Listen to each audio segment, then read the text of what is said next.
Uh, Good morning, everyone. As you all know, Zoom, there is a capacity of 100. So we will be streaming this on YouTube as well. So if you would wish to see this webinar on YouTube, please go ahead and you can click on the top side live on YouTube. And I request you to spread this to as many people as possible. Thank you.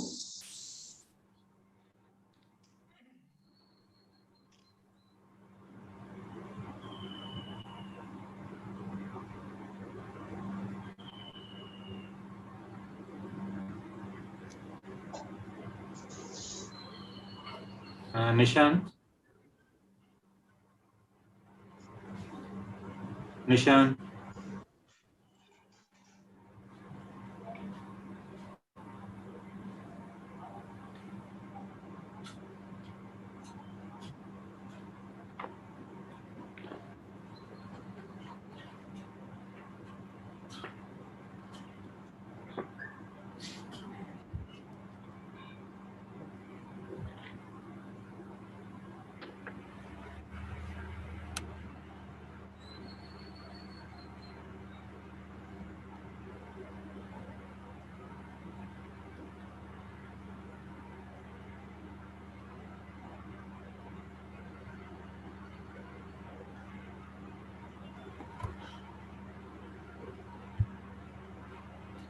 Good morning, ma'am.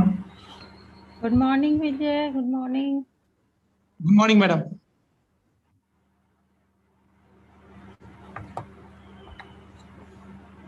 Morning, Naz ma'am. Good morning, madam. Good morning. Madam, please unmute, madam. Yes, ma'am. Namaskar to all of you. Yes, madam. Good morning. Morning. Good morning, ma'am. Namaskar, ma'am. Morning. Morning, madam.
Good morning, Karimji. Good morning, Vijay. Yeah. Thank you. All. Yeah.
Mr. Nishant and Mr. Karim sir, we are closing in to the starting time. Do you think we should start off or wait for another couple of minutes?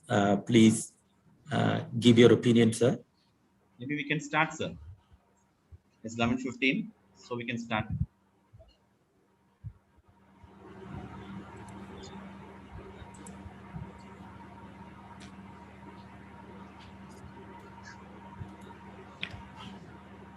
Good morning, ladies and gentlemen.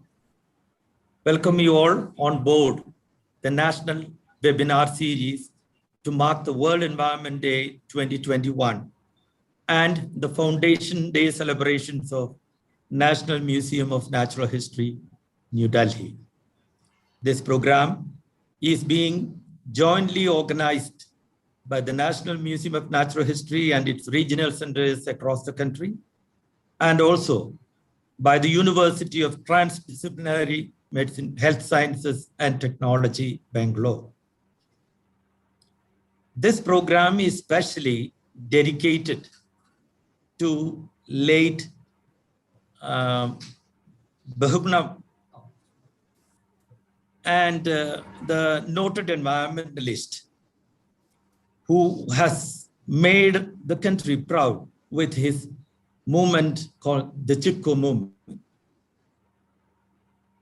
The National Museum of Natural History, New Delhi, a pioneer organization in non-formal environmental education, is celebrating its 43rd Foundation Day.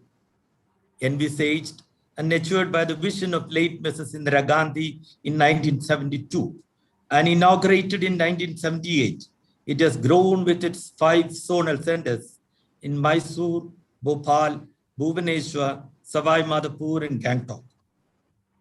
It has been the arm of Ministry of Environment and Forest and Climate Change in the field of environmental education. The University of Transdisciplinary Health Sciences and Technology, an innovation-centered university, is first of its kind in the country with a core strength on Ayurveda biology. TDU has been in the forefront of research, education, and outreach programs in integrative health schemes and in other fields of knowledge. The 24 years of legacy, beginning as a FRLHD, has been adopted by TDU and is expanding day by day. Both these organizations together are putting up this webinar series spanning across 2 days, today and tomorrow. It is my privilege now to call upon Dr. Arjun Prasad Tiwari, the Scientist C and Head of Office, Regional Museum of Natural History, to propose a welcome address to all the dignitaries on board and also to the participants. Over to Dr. Arjun Prasad Tiwari. Sir. Yeah, thank you, sir. Please confirm if I am well. Hello. Yeah, you're audible, sir. Yes, you're audible, sir. Okay, so, thank you. Audible. So, good morning to all. Honorable Vice Chancellor, the University of Transdisciplinary Health Sciences and Technology, Bangalore, Sri Anant Darshan Shankar sir. Honorable Director, National Museum of Natural History, New Delhi, Mrs. Nazri Madam. Respected guest of speaker, Dr. Archana Bahuguna, Scientist E, High Altitude Regional Center, Geological Survey of India, Solan, Himachal Pradesh. Dr. Jas Brooks, Director, Ichandipulam Forest, Pondicherry, and invited dignitaries, galaxy of scientists, research scholars, teachers, and students. On behalf of NMNH and TDU, I would like to extend a very warm welcome to all of you to this national webinar series on celebration of World Environment Day and Foundation Day of National Museum of Natural History, New Delhi, jointly organized by NMNH and TDU. We feel extremely honored by the presence of Padma Shri awardee Shri Anant Darshan Sankar, Vice Chancellor, Transdisciplinary University, Bangalore, on today's program. It is a matter of great pleasure for all of us that he could find some time for his busy schedules and join today's webinar. It is my privilege to welcome Sri Anant Darshan Sankar sir on this occasion. I warmly and respectfully welcome to Mrs. Nazriji Madam, Director, National Museum of Natural History, New Delhi. This webinar is being organized under her guidance and encouragement. I would like to take the opportunity to our guest speaker, Dr. Archana Bahuguna Madam, Scientist E, ZSI, and Dr. Josh Brooks, Director, Chandipuram Forest, Pondicherry. I also welcome all dignitaries, scientists, teachers, researchers, students, and other participants who have joined from different parts of the country in this webinar. As you all know that this webinar series is a tribute to the great Indian environmentalist and leader of Chipko movement, Sri Sundarlal Bahunaji, who recently passed away. He was a green leader of India who spent his life protesting against the destruction of Himalayan forest and mountains. He was a god of ecology of the Himalayas. He will be most remembered in history for igniting a grassroots movement for protecting the environment. Sundarlal Bahuguna will continue to be a source of inspiration for all of us in the future. The aim of this webinar series is to celebrate the World Environment Day and Foundation Day of NMS New Delhi. Environment Day is celebrated every year on 5th June to raise global awareness about protection of the environment. It was established by the United Nations General Assembly in 1972. The day was first celebrated in 1974 and has today grown up to an international platform for public outreach that is widely celebrated in more than 100 countries. Since then, it is hosted every country with a unique theme. Here, it is being hosted by Pakistan, and the theme for the year is ecosystem restoration. Ecosystem restoration is fundamental to achieving the sustainable development goals, mainly those on climate change, poverty eradication, food security, water, and biodiversity conservation. Ecosystem restoration can take place many forms. For example, growing trees, greening sites, rebuilding gardens, saving water, cleaning up river and coastal areas. World Environment Day is a collective call for preserving and conserving nature and environment. This day reminds us for our responsibility towards sustainable use for natural resources. Planting more and more tree is one of the best solutions to save the environment and nature. I want to say one thing on this great day, that try to plant at least one tree in any special occasion like on your birthday, anniversary, etc. In this 2 days webinar series, we have eminent subject matter experts, and I hope that the webinar series will be very useful for all of us. With these words, once again, I welcome you all. Thank you. And now over to you, John sir. Please continue the program. Thank you very much, Dr. Arjun Prasad Tiwari, sir. It is my privilege now to call upon Mrs. Naz Rizvi, Director, National Museum of Natural History, New Delhi, to give her special message on this particular occasion. Over to Mrs. Naz Rizvi. Madam. Namaskar and warm greetings to all of you on the World Environment Day. My colleague, Dr. Arjun and John has given a brief in a very beautiful brief about NMNH and how this World Environment Day came into existence. And all I would like to add in that is that World Environment Day has always been a double celebration for NMNH because of its foundation day as well as of celebrating World Environment Day. And like he has already informed our young audience, those all the scientists and eminent people know that it was started in the year 1974, and at that time also the theme was, which was very relevant, was only one Earth. And from then onwards, like this year, he has informed that the host country is Pakistan. For my younger audience, let me inform that every year, though the World Environment Day is celebrated globally all over the world, but there is an official host every year. And India has a privilege of hosting 2 World Environment Days. That was in the year 2011. At that time, the theme was Forest, Nature at Your Service. And recently in the year 2018, when the theme was Beat Plastic Pollution. And me and my institution has this privilege of being part of these celebrations, and also in organizing. We have assisted ministry in organizing all these these both international events as well as every year NMNH is participated in all the celebrations as well as in their contribution in organizing successfully all these events.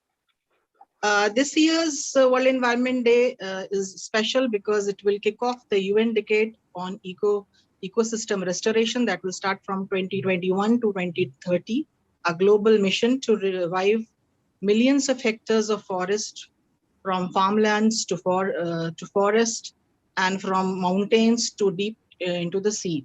So this year is very special, and it has been informed that the theme is ecosystem restoration, which I can say is the essence of any conservation work or for having any healthy environment.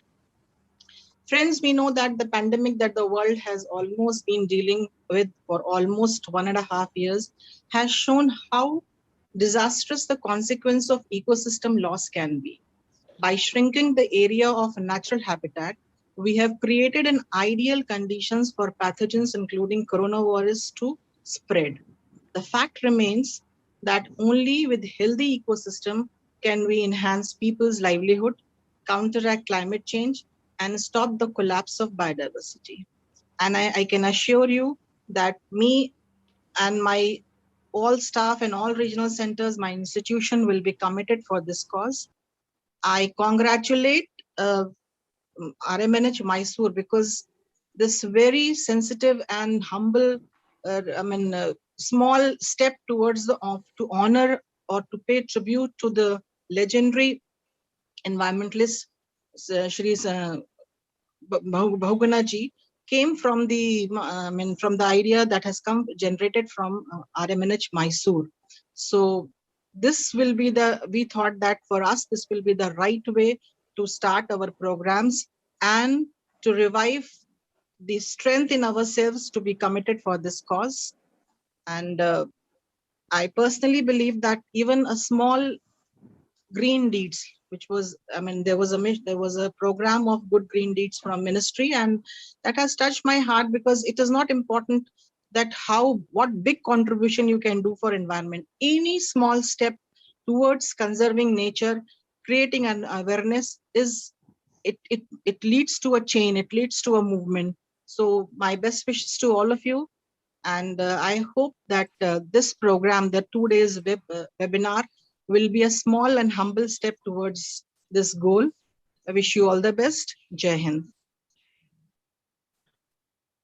Thank you very much, Mrs. Thank you. Nasri, Director, NMNH.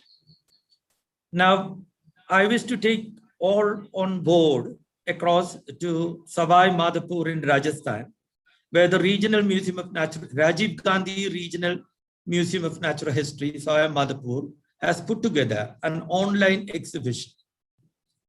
We are officially launching the exhibition over the net, and this particular occasion, it will be released to the public. I call upon the officials of Regional Museum of Natural History at Savai Madhopur to take over and continue with the show. Over to Rajiv Gandhi Regional Museum of Natural History, Savai Madhopur.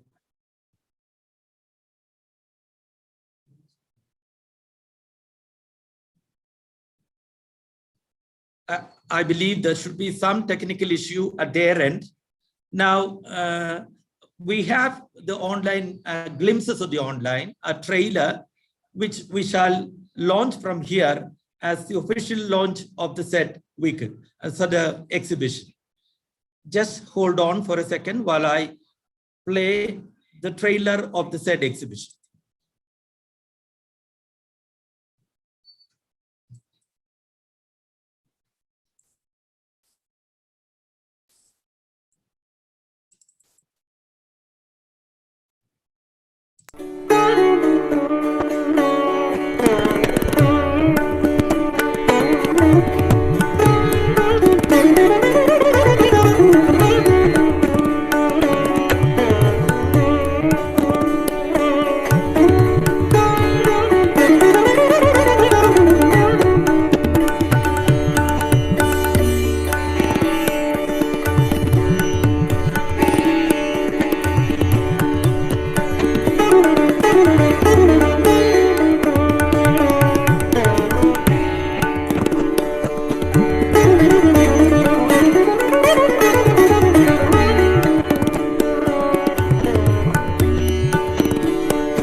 I call upon any of the officials from the Rajiv Gandhi Regional Museum of Natural History, Savai Madhopur, to unmute their mic and come on screen.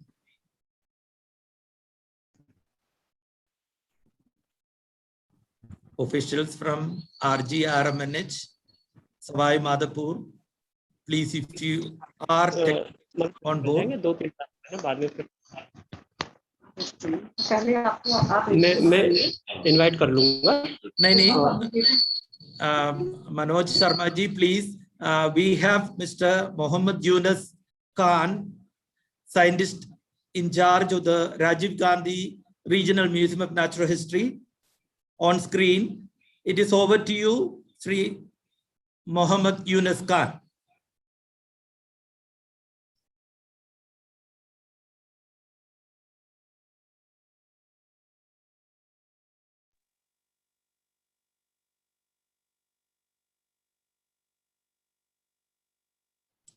Mr. Mohammed Yunus Khan, the screen is yours. Would you please come online?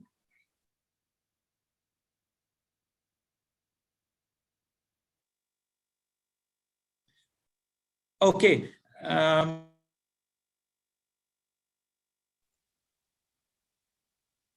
John sir, you're on mute. We will move over to the next program. We will come back if we have him on board again. Our next item is an inauguration on the release of a popular publication by the Regional Museum of Natural History, Bhopal. I call upon the officials of Bhopal to unmute their mic and come on screen. Over to the officials from RMNH Bhopal. Thank you John साहब. और मैं regional museum of natural history Bhopal की तरफ से विश्व पर्यावरण दिवस के अवसर पर सभी को बधाई देता हूं एवं शुभकामनाएं भी. आज जैसा कि प्रोग्राम के मुताबिक regional museum of natural history Bhopal का एक पॉपुलर पब्लिकेशन को रिलीज करना है. इस अवसर पर श्री आलोक कुमार साहब, PCCF वाइल्ड लाइफ, हम किसी अर्जेंट मीटिंग के साथ में निकल गए थे, तो आज वही हमारे साथ में मौजूद हैं श्री असीम श्रीवास्तव साहब, जो additional principal chief conservator of forest wildlife है। तो मैं सर से अनुरोध करूंगा कि सर आप regional museum of natural history Bhopal के जो पॉपुलर पब्लिकेशन है उसका सर अनावरण करें और इसको हमारे आम पब्लिक के लिए रिलीज करें। Sir thank you. धन्यवाद doctor Mishra.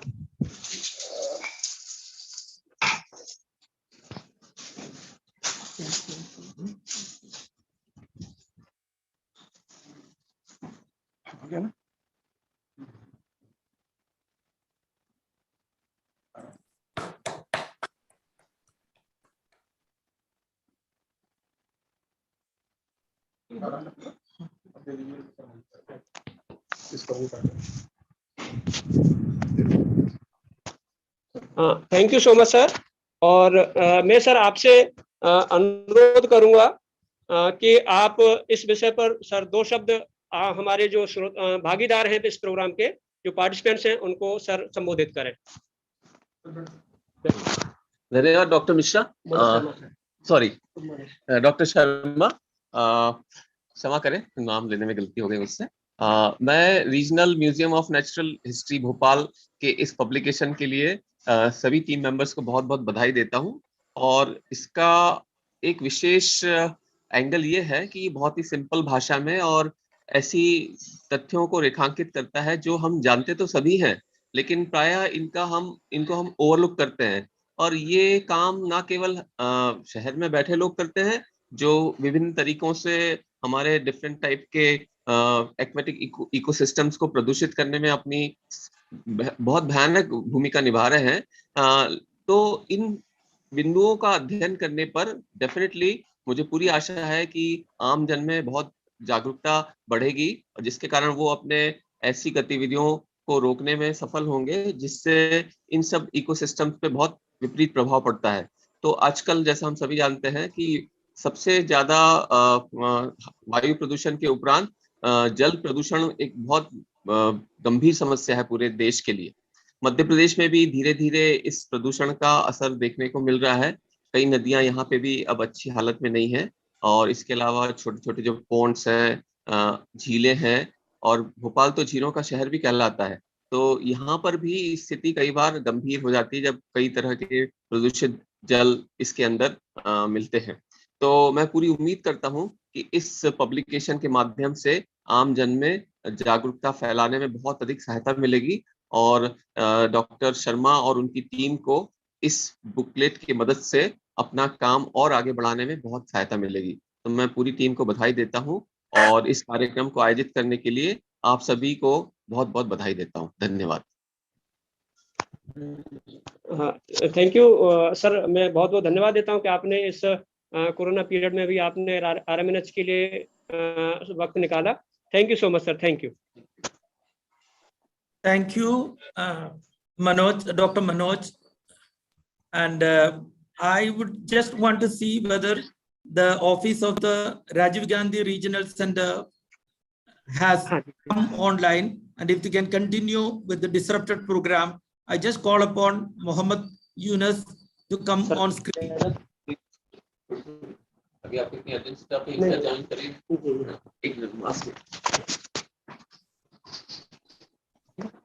Dr. Mohammed Yunus Khan, sir, are you able to hear me? John, I think there is some problem with the connectivity, and I can see some teammates from Savai Madhopur on the list also. But I think once they are ready, they may give you a message in the chat box so that we can continue with them. Till then, you can, call the other participants. Okay, ma'am. Thank you, ma'am. Now, and it is once again requested for all people to kindly mute their mics because it is very disturbing. Now, the inaugural session of this national webinar series is over. There is a technical session that is immediately following. I now would call upon Dr. Noorunisa Begum of TDU to take over and conduct the proceedings of the technical session. Over to Dr. Noorunisa. Thank you, John Ji. A very good morning to one and all.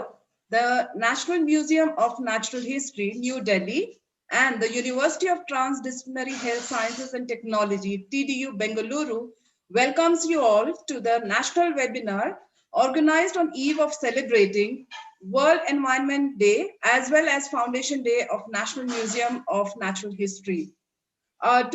Give a brief on TDU, we got legislated into State University in 2014, and the unique feature of the university is this: it is interdisciplinary, multidisciplinary, and also cross-cultural. And this webinar is special as it is dedicated to Padma Vibhushan Sundarlal Bahugunaji, a famous Indian environmentalist and Chipko movement leader. We have a request for all the participants. Please switch off your video and mute your audio as the program is also streamed live on YouTube. We request participants to share their questions in chat box. With this small, we start the technical session. I now request Dr. Mohammad Abdul Karim, Head of Center for Conservation of Natural Resources, TDU University, to give a brief introduction about the program. Thank you, Dr. Nori. I'm really happy on this occasion to really be with you.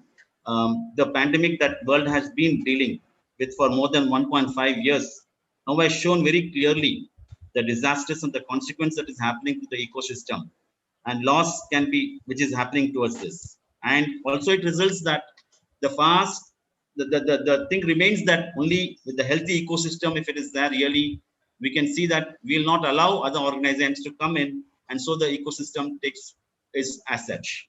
In this connection, we have designed this entire 2 days program in such a way that we have invited the people who have really taken at the first session where the movement has been taken by the entire conservation movement, the plantation movement, the ecosystem conservation movement was been taken by Dr. Sundarlal Bahugunaju, and so we have invited her family member to come and speak about the movement. That is the session 1. Session 2 is that a person who has really spent his entire lifetime in planting, Mr. George Brooks, on different aspects. You can see his session, that's a section 2.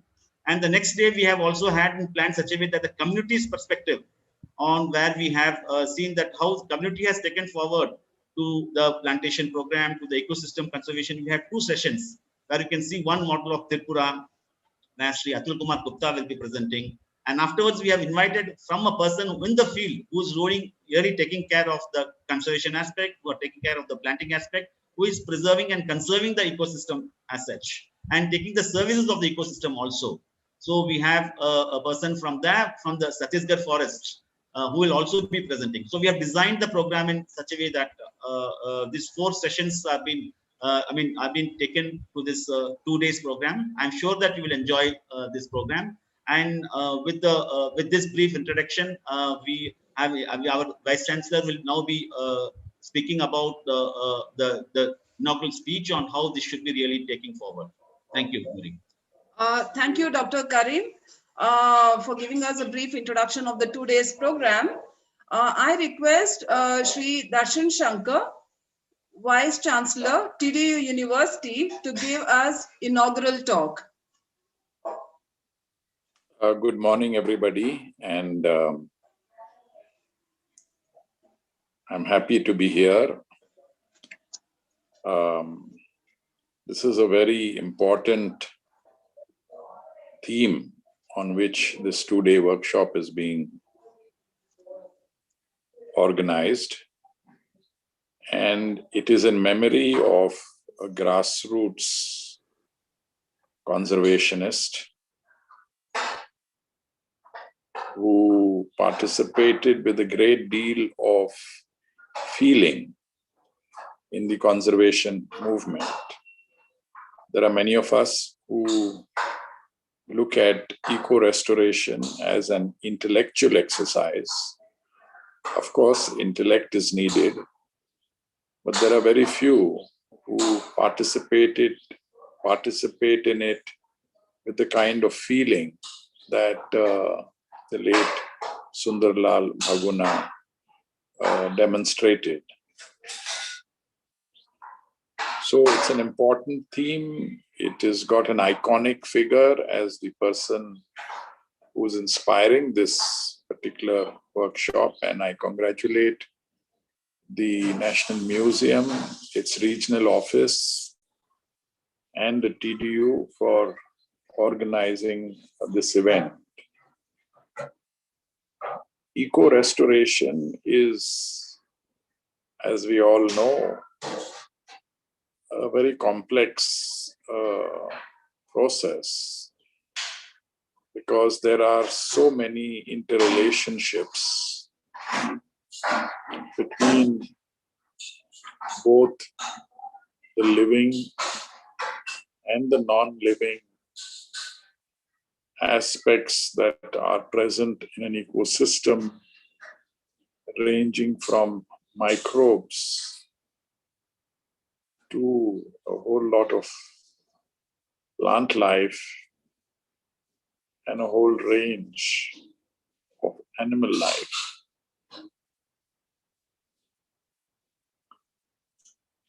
The human being is also very much a part of the eco-restoration process. In fact, perhaps it is largely the actions of human communities and human societies that have resulted in the imbalance in the ecosystem. I mean, there are imbalances that take place naturally over time, but the acceleration in the disturbance of the ecosystem is largely on account of the kind of actions that human beings have taken. And some of these were the actions that were being protested by the late Sundarlal Bhaguna. So I won't really say much more other than to observe that this is very complex, and we should also discuss what ways we can restore not only the balance in other dimensions of nature, ranging from microbes to plants to animals, but how do we also restore some equilibrium in human societies? Many people have talked about this in very general terms, the human aspect. How do human beings get connected with the ecosystem? How do they put aside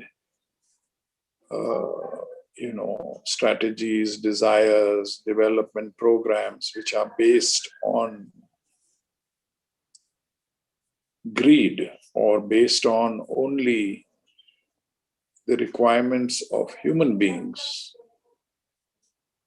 and ignore the requirements that are there of so many other living and non-living aspects of the environment? This is a subject that, how to restore harmony, eco-restoration is not only about restoring equilibrium in non-human living and non-living forms, but it is also about restoring equilibrium of some kind in human society itself. So I'm merely pointing this out in my opening remarks, that the role of human societies, and largely it is not the local society, because the local society is far more connected and sensitive to the needs of the environment.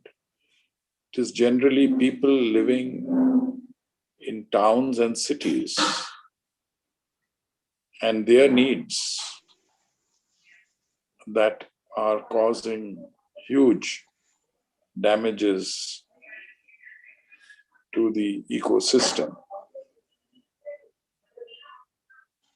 With this very brief observation and comments, I wish the organizers of this two-day conference, and I wish the participants of the conference an enjoyable and productive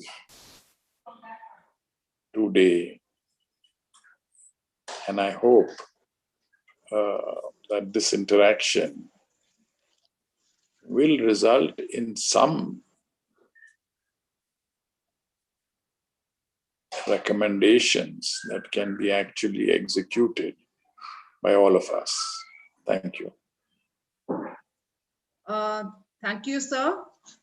Indeed, eco-restoration is a very complex process, and we hope that we do end up with some recommendation at the end of the two-day program. Now we move on to the technical session, where I invite Shri M. Vijay, Scientist C, RMNH, Mysuru, to take over the session. Over to you, Mr. Vijay. Thank you, Nuri Madam. Good morning to all. It's my pleasure to invite today's speaker, Dr. Archana Bahuguna, who served as a Regional Director of Northern Regional Center, Zoological Survey of India, Dehradun. And she is an expert in wildlife forensic study. And she is a daughter-in-law of late Padma Bhushan Vibhushan Sundarlal Bahuguna ji. And now we are going to hear more about from her. Before that, I'd like to give a brief about her background. Dr. Archana Bahuguna, she is posted now at High Altitude Regional Center, Zoological Survey of India, Solan. And she was instrumental in establishment of Molecular Systematic Laboratory and Western Himalayan Laboratory at Northern Regional Center, Dehradun, under her supervision and guidance. And so many researchers have done carry out the research work on forensic studies, particularly on hair of wild animals. And earlier she was before she joined Zoological Survey of India, she was with the Wildlife Institute of India as a research associate for an Indo-US project titled Establishment of Wildlife Forensic Capacity at Wildlife Institute of India, as I said earlier. She prepared the India's first reference guide based on hair for solving wildlife forensic cases. She has more than 100 publications in national and international journals on subjects. Wildlife forensic, trichotaxonomy, molecular systematic, and herpetology was her subject. Her first research paper on wildlife forensics published in Science and Justice, UK. And now, with this brief introduction, I'd like to invite Dr. Archana Bahuguna ji for a talk. Thank you, ma'am. Over to Archana Bahuguna, madam.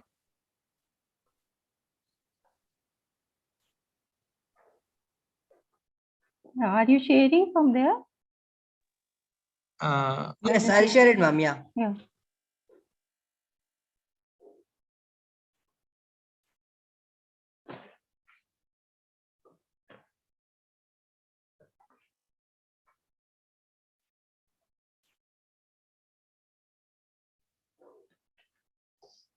Good morning to all, and respected Director Nazri Madam, and John Thompson ji, and from RMNH Mesu, Abdul Karim ji, and Noor Nisa Madam, Nishant Kaura, and all other dignitaries and participants and students. So today I'm presenting, this is a tribute to our Padma Vibhushan Sundarlal Bahuguna ji. And so the title is Against the Tide. So I will speak about his activism and the philosophy which has led to him that he became an environmentalist. Next slide. Next. So you know that Uttarakhand, it is a green state, and it is the 27th state of Republic of India, and it was carved out of UP on 9th November 2000 with 13 districts. So the total geographical area of the state is 53,483 square kilometer. And if you look at the topography of the state, mostly the region it is covering, it entire area is covered by the hilly area mainly, and only the forest is 62%. And so the agriculture land area is very limited for the villagers and for the people who are there, and they are mainly dependent on the forest for their livelihood sources. So that's the reason that various kind of the movements emerged there, because this is the green state. So they want to protect their greenery. So the first movement you can say, which got the fame internationally, that is the Chipko movement.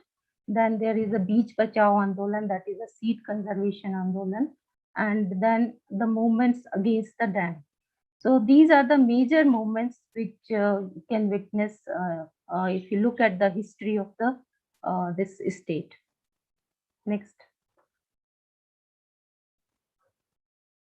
So forests, as you know, they play an important role in sustaining the life of both human and animals, and it is a supporting system of life. And rural people of Uttarakhand, they are directly dependent on the forest resources like for fuel, fodder, and the food. And there is a history of the community participation in the forest management. Like the villagers, they use this one panchayat and the Lat panchayat, so that the forest around them, it should be conserved. So what is Lat panchayat? That means that they place the stick in front of the house, so that once they get up in the morning, they will see it, and then they know that now today is their duty to take care of their forest around. So this is a very interesting community forest management system which is present in Uttarakhand. Next. But there is a history also in the Himalaya, in the Garhwal region, that is the exploitation of the natural resources of the Himalaya.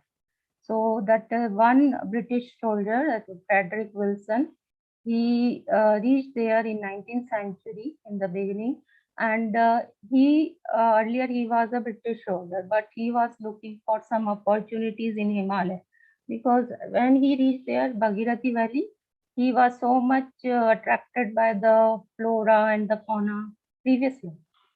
Flora and fauna which is present, that is entire valley was rich with all these flora and fauna.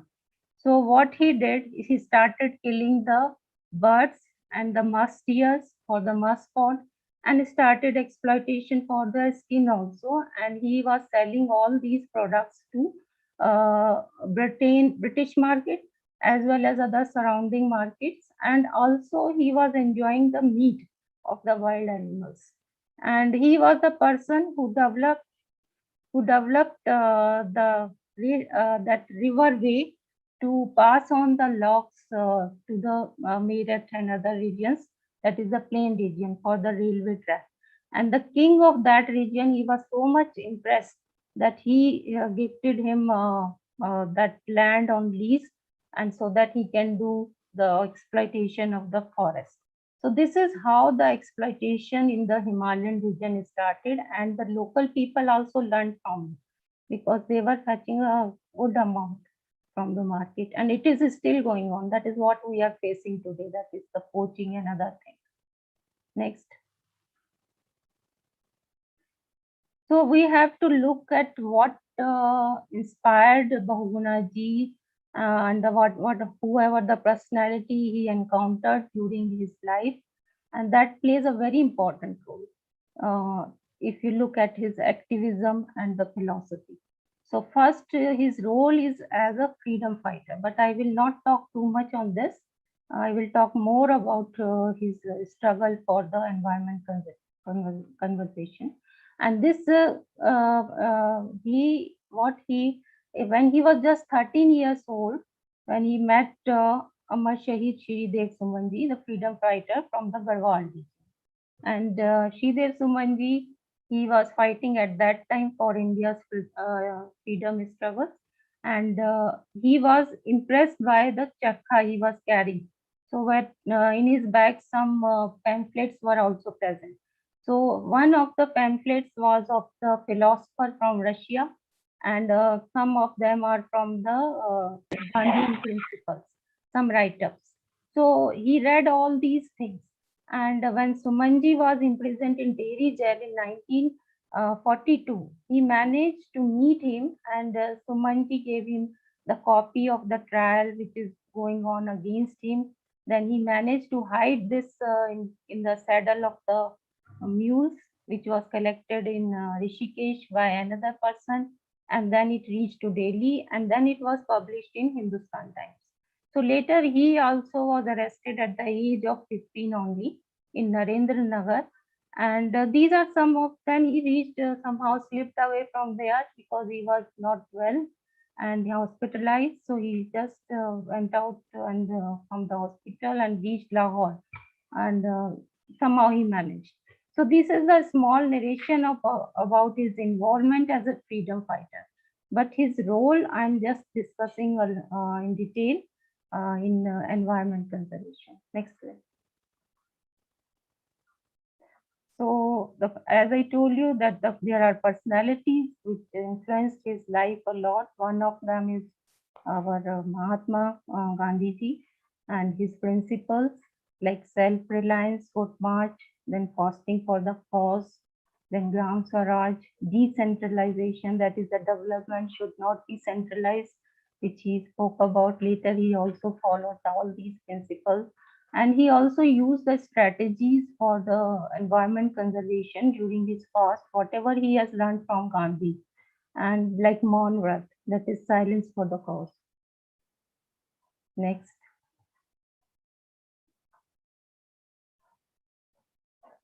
Next, please. Then he interacted Miraben, Sarlaben, Vinoba Bhave, and Saint Bardebekar.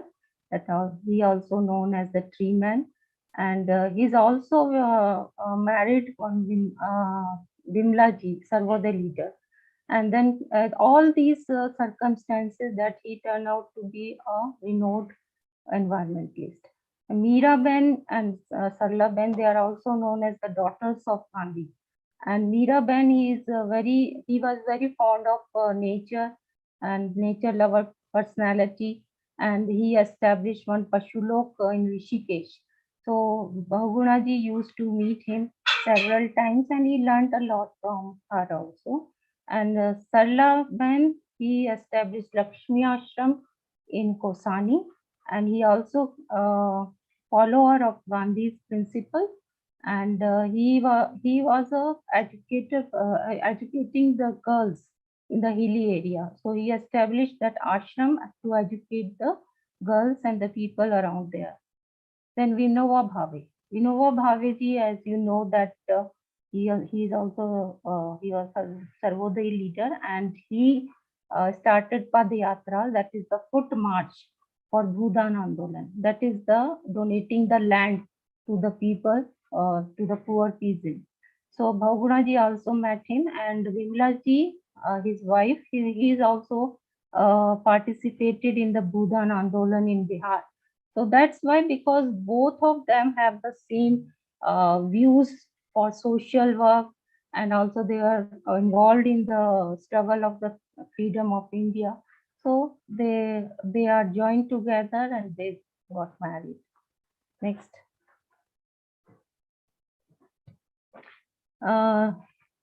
He is a man, Richard Saint Bardebekar, and as you know that I think each and everybody who is working on the conservation of the nature must be knowing him. He is an English biologist. He was English biologist and botanist, and also environmental activist and author of the various papers for the reforestation. And he also founded this Man of the Tree organization, which is now known as the International Tree Foundation. And he also met him when he came to India in 1977. And Bahugunaji knows him because he knew him because he wrote an article in Ecologist, and that article was read by Richards and Parvebaker, and he was impressed with the Chipko movement. So he met him when he was in Delhi to attend the International Congress on Vegetarian. That time he met him. And after that, in 1977, when he visited, after that, during his visit, he used to go to the Garhwal region and also to Dehradun in FRI and also in universities and giving their various lectures for the conservation of nature. Next. His wife, Vimlaji, and she is a well-known social worker in Garhwal, and she also received this Jamna Lal Bajaj Puraskar. And next. So after their marriage, they established the Silyara Ashram in Silyara Ashram, that is known as the Navjeevan Ashram, and then they started an NGO that is known as the Navjeevan. And you can say that it is the first NGO in the Garhwal region, and what we are seeing today, they are just for them. They are following what they are doing there. So they are contributing in the meal preparation, each and everyone who are visiting. Then they washing of utensils and making the food. And there is a big library is also there. Then there is one gobar gas plant is there, that is cow dung they are using to provide energy sources.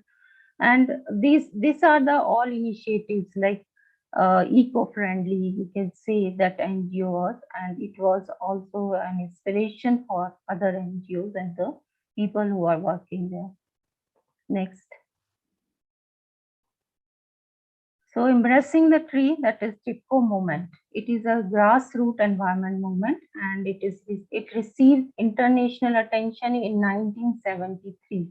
But it was, if you look at the history, it initiated in, next slide,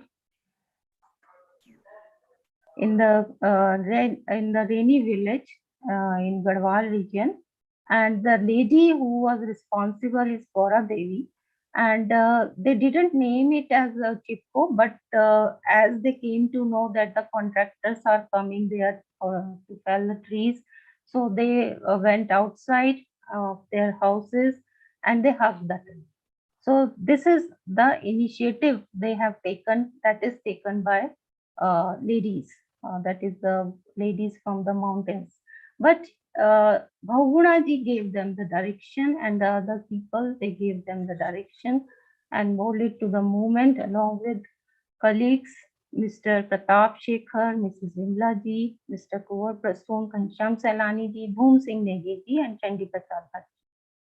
So whatever he has done, his activism and his philosophy inspired many more personalities, and they are responsible for the origin of and the development of the various social activists like Dr. Vandana Shiva and Padam Vibhushan Dr. Anil Doshi. Next. He adopted the strategies which he learned from Gandhi, Mirabai and Sarlaban, that and Vinoba Bhave. So these strategies he applied and leading to the successful of this Chipko movement. Next. Padyatras and the foot march. That is the main aim of Bahugunaji, that to spread the awareness about the conservation of the forest. And it was Vinoba Bhaveji who inspired him to participate in his Padyatras, and he told him that now I'm very much tired, now you are sitting in the ashram, you start doing this awareness programs. There he learned that what is the importance of the Padyatras and the foot march. Then self-reliance is also one of his main aim while doing this protest, he wanted that the forest should first meet the requirement of the locals, that is in a sustainable manner, and villagers should guard the forest around their villages. And he is more concerned about the local use of the forest instead of the commercial use of the forest. Moreover, he thinks that if we do it in a decentralized manner, then there would be less wastage of the money in transport and vehicles and other management that is required. Next. Then he gave special emphasis, as I told you, on Padayatras. So what he did, he after knowing that it has an impact, then he covered from that area from Kashmir to Kohima on foot, and that too without any fund. So what he used that he applied one strategy that he just visited the area, and then he started talking to the children there, and then they these children, they informed their parents that okay, some guests have come, so they just came outside, and then the interaction and then the discussion about the environment started. So this is very important technique he has adopted for the without how to do the work without fund support, and taking the support of the local people and the villagers to whom he is visited. Next. Then use of slogans and the songs. He was impressed by the songs of the Ghanshyam Sailani ji, who accompanied him several times during the protests, and he used to talk about that what the forest give us. So then the discussion started. So then Sailani ji also developed a slogan. Next slide. क्या है जंगल के उपकार, मिट्टी पानी और बयार, मिट्टी पानी और बयार जीवन के आधार. So what does the forest bear? It provides us soil, water and air. So the slogans are very simple, and these slogans, they are conveying the message effectively among the mass. So this is that how the term of the concept ecosystem value, which we are listening today, they are actually framed by him many years back. Next. Then the use of the Hindu epics. That is very, very important, because once you talk about, discuss and recite some stories, then the people, they get the attention towards your work. So this is very, very important, I think, strategy he adopted. And what they do, they Bhagavad Katha were recited over 7 days continuously. And Bhagavad Katha, they are the moral lessons from the life of Lord Krishna. So the woman activities, Dr. Indu Tekeda, he was the best practitioner of these kathas. So she used to recite all these kathas, and they explained in Sanskrit and Hindi, because the local people, they didn't know Sanskrit. So she used to explain them in Hindi, and songs also they recite. And then thus they use the how to correlate these stories with the need of the conservation. And now they came to know that it's very effective, and the people then started correlating themselves. And there is one story that how Krishna fought with the demons, so that the local people could enjoy the fruits of forest, and what are the basic needs they can enjoy from the forest. Next. Then his love to forest, as we know, came to know that it was the his interaction with, whatever you say, that interaction with nature, is because he used to move around in the forest with his father, and his father was a forest officer, and he died when he was just 8 years old. And Sundarlal ji and his brothers and one sister were taken care by his mother, and that too for a short duration, as she also expired when he was just 15 years old. So he was very much impressed by the hardships of the mother and his upvas or the fast which she did on Ekadashi. And so whatever experience he had during this the childhood period gave him the strength to fight against the whatever atrocities he has to face during his protest. And that's the reason that he was able to do two major hunger strikes, one of 45 days duration and another of 74 days duration. Next. Then women participation. He was big supporter of the involvement of the women in social activities. So whenever I used to go to from my place, residential place at that time, that is in Jaipur, I was doing PhD at that time. So I used to go, whenever I go, there was a gathering, big gathering in the evening in the Ganga Kuti, which he established there, constructed there in the Bhagirathi, and during the Treaty Dam protest. So that time I noted that that the women they started crying in front of him, and then they were asking what to be done if our house will get submerged, our land will get submerged. So these are the problems they were sharing with him, and that shows that the women, hill women, they have a good faith on him, that strong faith on him that he will solve our problem.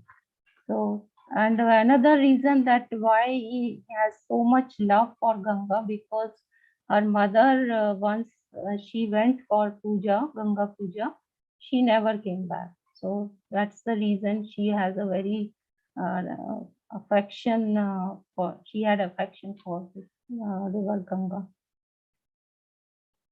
Next. He was always giving the importance of the natural therapy, and he applied it throughout his life. And he used to take lemon, honey, and water, and during his fast.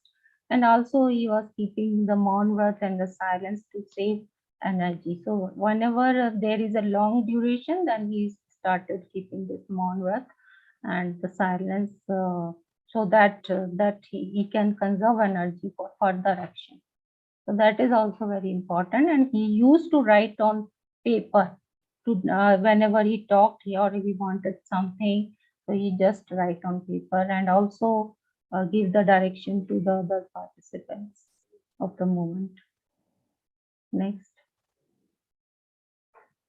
Then it started the protest against the Tigri Dam. State government, they are planning the hydroelectric power project on Bhagirathi River. And then that dam, it was a earth rock filled dam of 260.5 meter. And it was providing an electricity, was supposed to provide an electricity of 2,400 megawatt electric power. But that electricity, everything, it was supposed to reach the metros, that is Delhi and other towns, and not for the local people. And the area already faced 9 earthquakes and more than 7.5 scale. And the site of the project is only 9.3 miles from the juncture of the Indian and the Eurasian plate. So that is the concern, but main other concerns are also there. Social and the religious concerns were also there.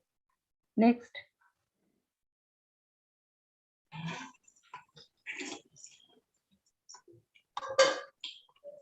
Next, please.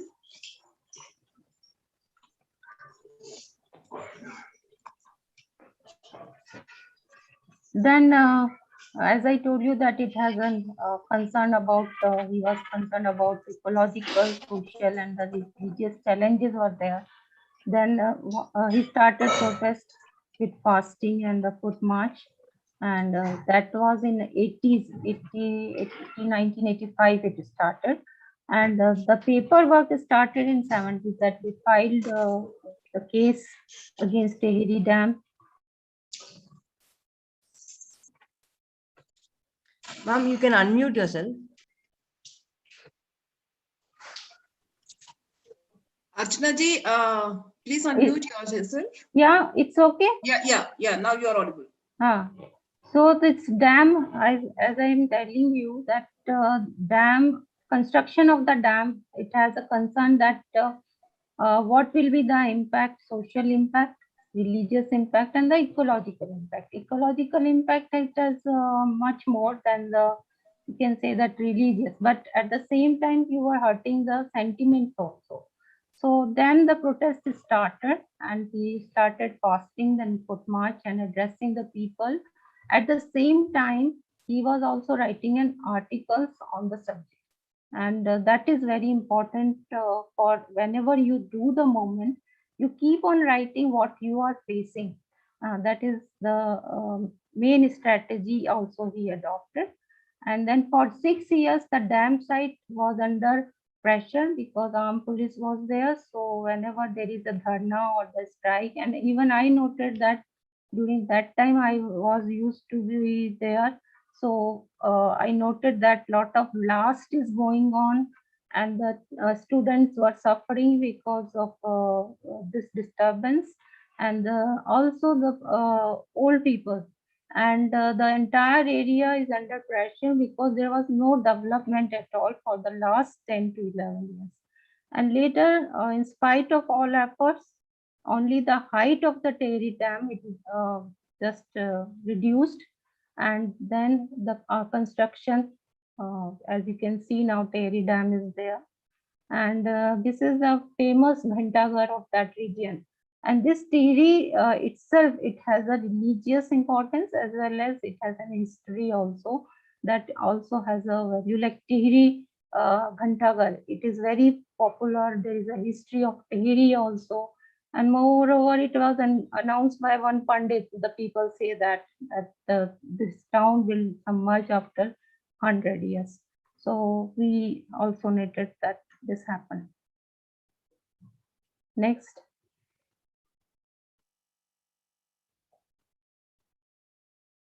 So what was the impact of his activism? So during 70s, the forest in Himachal Pradesh was reducing at an alarming rate.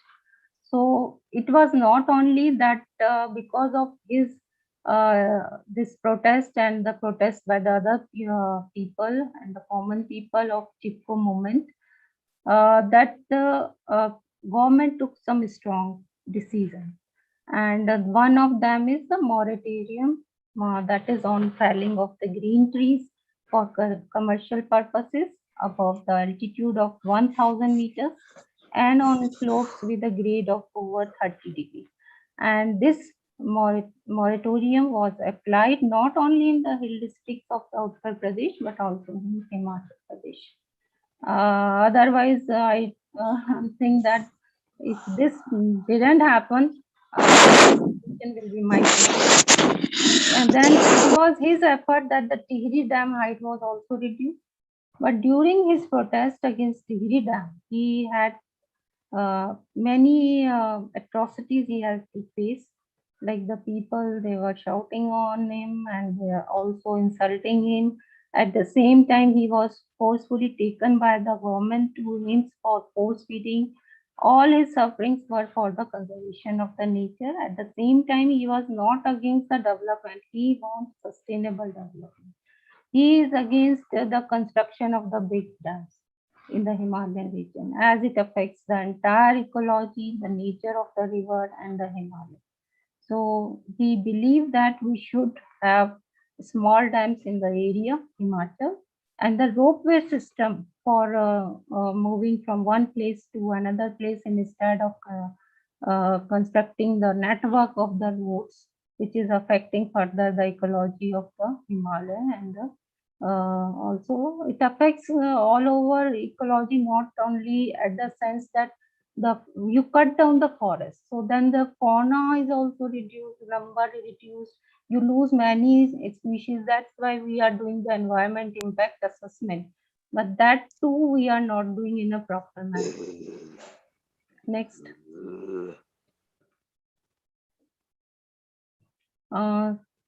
So as I'm telling you that he is always opposing that over exploitation, as also told by our Vice Chancellor, that Anantji, that we local people, they are not affecting in a negative sense that what natural resources we have, but it is in the cities, that in like the construction of the malls, and then hotels, where the resources are overused. So that's why there is a need that instead of constructing the network of hotels and the malls, we should have hospitals and the other facilities in our area. So that's, and he also believes that Ganga river they should flow in a natural way. So that is why the slogan came that Ganga ko vidar behne do. So he declared 9th September as a Himalayan Divas, and also after he spoke. Sorry, ma'am. Please unmute. Yeah. So he declared 9th September as a Himalayan Divas. And after his focus on the Himalaya and the various debates which the government sector, they discussed about the various issues of the Himalayas and the National Mission on Himalayan Studies field. And then he suggested that the agroforestry, that is very much important, that this suggestion, I think nobody so far applied in a large scale, because this is required in hilly areas and also in plains also. And this otherwise what will happen, that we are also witnessing that the flood is coming, soil erosion, and also the expansion of the desert. So agroforestry, that is plantation of the forests and also the fruit trees, this is very much important. So these areas, because agriculture area is very limited in the hilly areas, so that's why it is required. And it generates a livelihood source also. Next.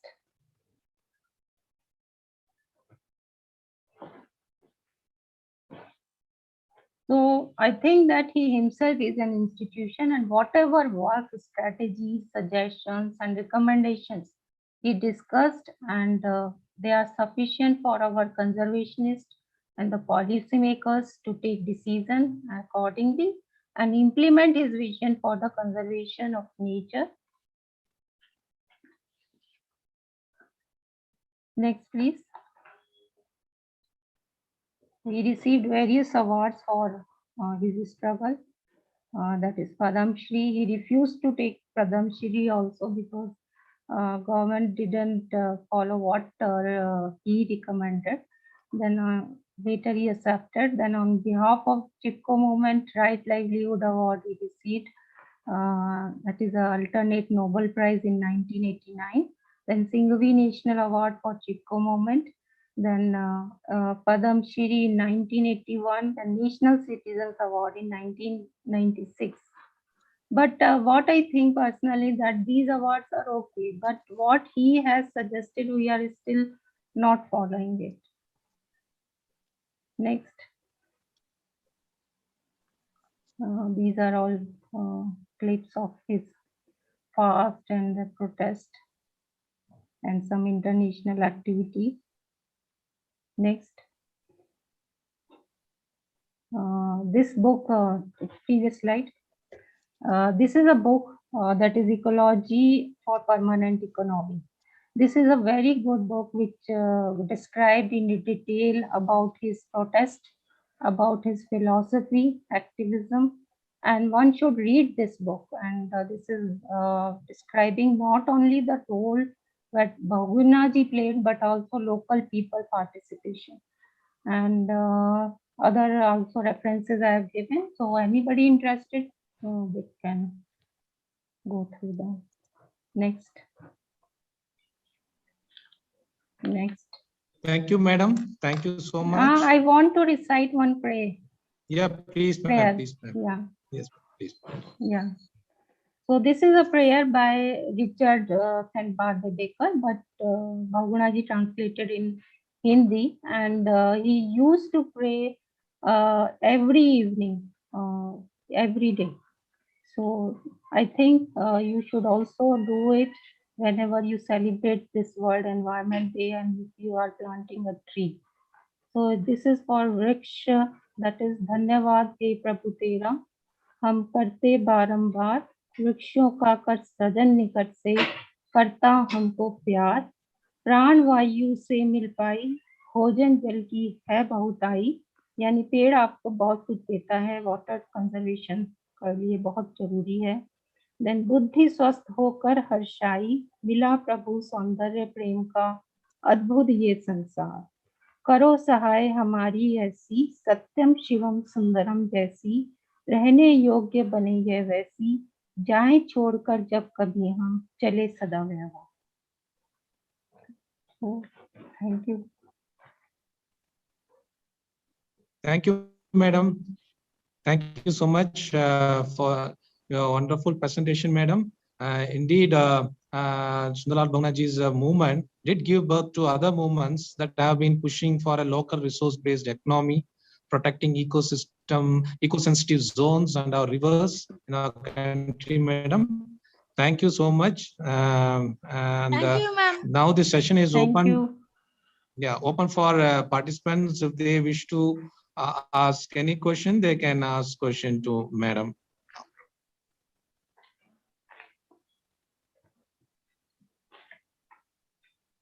Ma'am, yes where is Tehri Dam located, ma'am? where Tehri Dam located okay I showed you the map it is in Uttarakhand and in Tehri there is one district is there Tehri and there is a small place if you go there that is Tehri New Tehri near to the New Tehri that dam is situated and all the people were there who they were displaced from this place to New Tehri and other parts of our state so it is at the northwestern region of our country okay so you just visit there and find out the situation there. Thank you, ma'am. Thank you. Ma'am, you explain well, ma'am. Okay, I tried to explain you in a simple manner.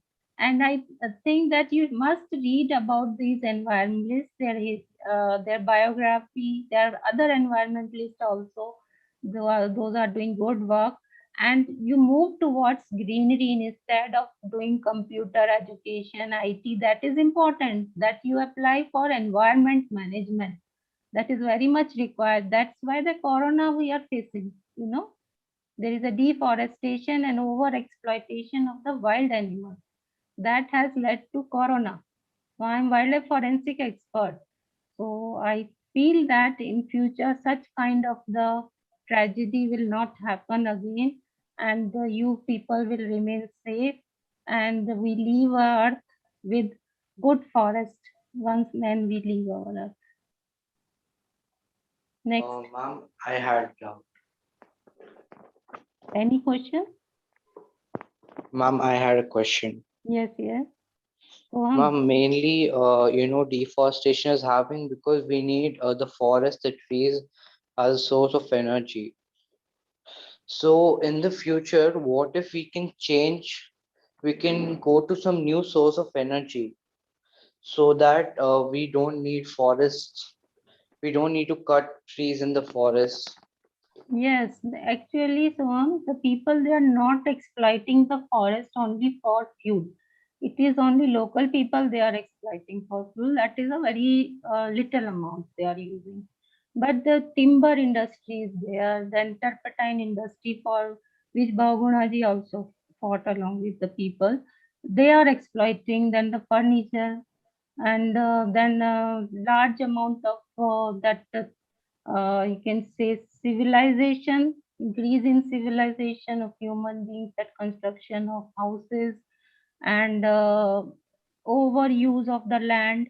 This is leading to the deforestation at a large scale, road construction, and he always in favor of the ropeway system.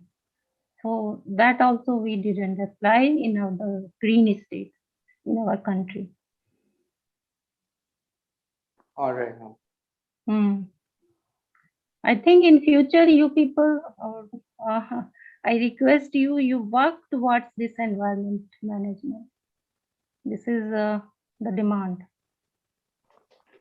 Right, ma'am, because it's not the only problem we're facing.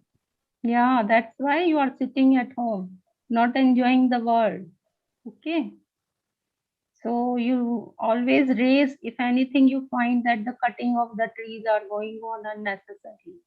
So you should join hands and have a network of children also. Try this network that can raise their voices against such kind of the deforestation. If it is really required, it's okay. But again, you have to see that how much forest you are destroying. So this affects your water level also. No? In future, the people are saying that there will be a world war for water only, because water scarcity would be there. And it is already there in Himalayan region also it is there. In Rajasthan it's there. And Haryana desert is increasing. Uttar Pradesh desert is increasing. All over the world desert is increasing. And try to do the field work whenever such events are there. And not only events, but you try to plant the tree after every month, 5-6 trees around your areas, and talk to the forest people which plant is best, because simply planting is not the only thing. You have to take care of the plant also. Sometimes you plant but you don't take care. So I have seen that the government has planted, some minister has planted 5,000 trees, 5,000 saplings, and then later on it all died.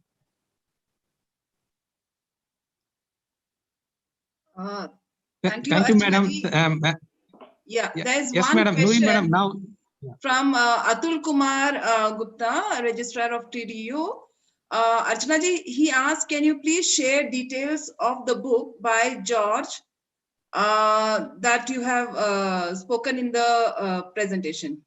Yeah, it is available in Amazon also, and I have given the reference in my presentation, the details. And I had also translated this book, and it is going to be published soon in Hindi. So we are planning that it should be available in different languages in India. So that I am planning, but that took a very big duration time I used for translating along with my work, research work. So I need the people that who can do in Karnataka, in other languages also. So I did in Hindi, and it soon come out. There's one question from Sarvana Kumar. Sarvana, you can go ahead for the question. Thank you, Anuriji.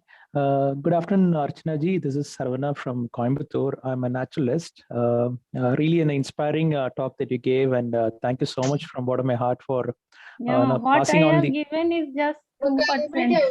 2%. But still, ma'am, for us, like now you're taking on the role from Bahunaji and now carrying on that leadership role. I have a question. You talked about sustainable development, and since we all are in a fast-paced, instant world where we have all these gadgets and technologies and moving so fast, how do we slow down? Or because we can't go back to the Stone Age, so where do we find this balance? What are your suggestions for this? Thank you, ma'am. There is no need to go to the Stone Age. I participated when in a debate when I was in 8th class.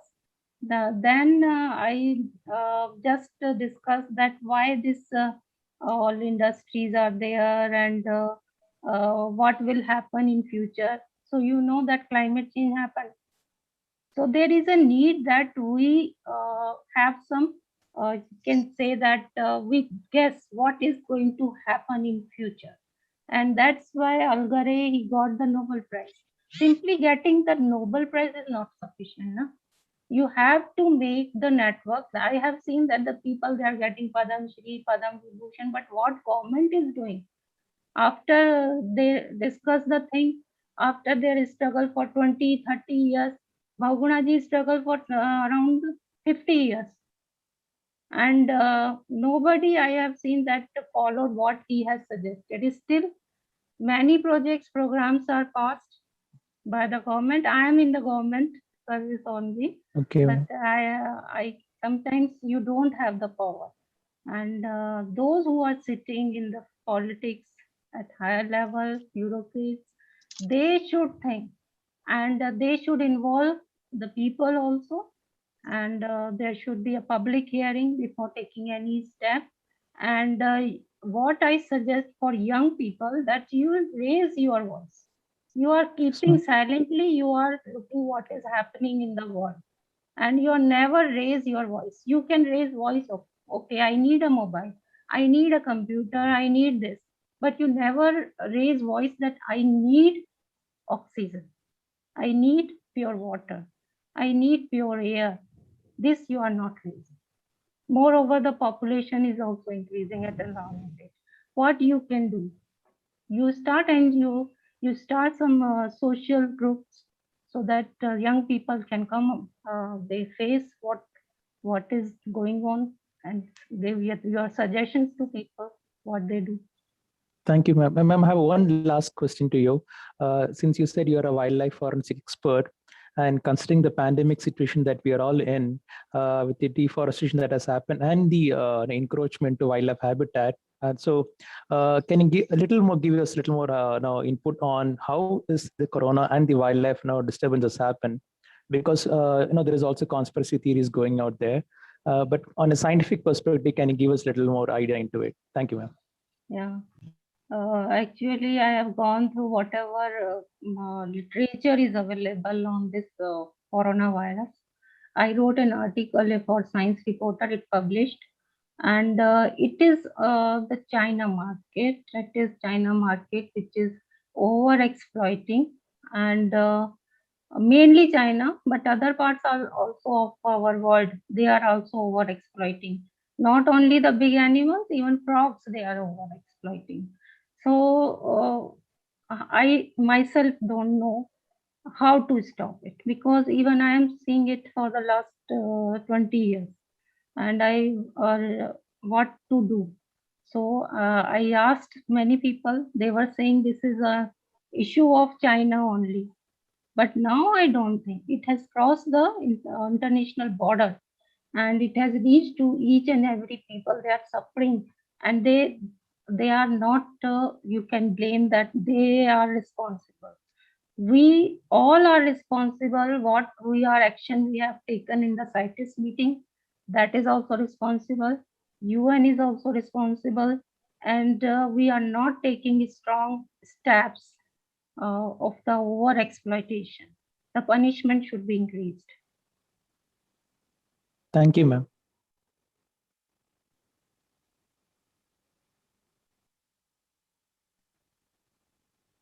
Thank you. I hope there are no more questions from the participants. Thank you, Vijayji, for being moderator. This was a very touching talk. Since there are many children and students and researchers, definitely it is going to be a kind of a eye-opener for them. Simplicity was there, Archana ji, where we have seen the complete life history of Bahuguna ji, and very nicely said, "Kya hai jungle ke upkar?" And I'm sure the children who are attending the talk today will learn by a suggestion that they will raise to say their voice, that is requirement of water and air. So we thank you immensely, Archana ji, for sharing your complete experiences as well as the life history of Bahuguna ji. Thank you, Archana ji. Thank you. Thank you. Ma'am, Archana ma'am, thank you for the presentation. Kindly share the prayer, ma'am. Thank you. Okay. Madam, Okay, I will. Madam, I Nuri will madam, send to Mr. Vijay, and he will send. Thank you, Nuri ma'am. madam, our Thank director you, would like ma'am. to, our director would like to ask one. Yeah, Nuri madam. absolutely. Yes, yes, yes. It's not a question. I just want to thank Archana ji for this beautiful and inspiring presentation. And I mean, the success of any presentation is when a small, I mean, I was very happy when that girl, even if she asked, where is Terry? That means she was taking interest in that. And that is the success. For me, that is a success when a small child who is the future of this country is listening this, I mean, talk and want to know. So that is how, when somebody asked as to what we can do and how they're, I mean, this is all from what is more important rather than expecting what government will do. Like I fully agree that we need to raise a voice, that we need good oxygen, we need good water and all that. But more than that, how I am contributing for the cause, that is also aspect that needs a serious thinking. How I am destroying, what is my role in That is destroying the important. nature? Yeah, I missed that. Expecting everything Yeah. from government and all that, that is fine, that is happening also. But where is the community? Where am I? My expectations, and then where are my duties? What am I doing? Because everybody thinking hum kya kar lenge. So my only humble suggestion to each and everybody is that हम क्या कर लेंगे के बजाय आप ये सोचिए हम क्या कर सकते हैं, हमने क्या किया. And I really like that what you said, madam, ke it is not because everybody is saying plant a tree, and there is a lot of plantation that is happening also.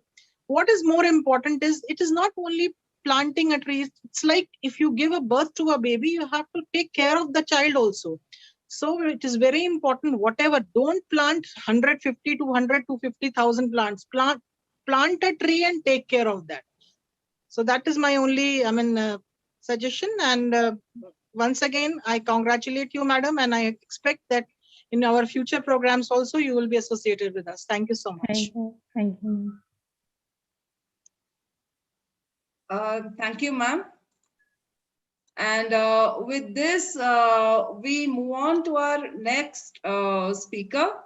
And this session would be moderated by Dr. Abdul Karim. I request Dr. Karim to take on. Yeah, thank you, Nuri. Yeah. So I would like to introduce for the next speaker, Mr. Josh Brooks. He was the founder. He is the founder of and a steward of the Pichandiculam forest in Auroville, which we are discussing now about the plantation, how to really see that these plants are still alive and good. I mean, working on. You can see now the live presentation of what is happening there in by Mr. Josh Brooks initiative. And he's from Auroville. When he reached Auroville, it was a barren land, and today you can see the forest surrounding the entire Auroville. Step 1, you can see that.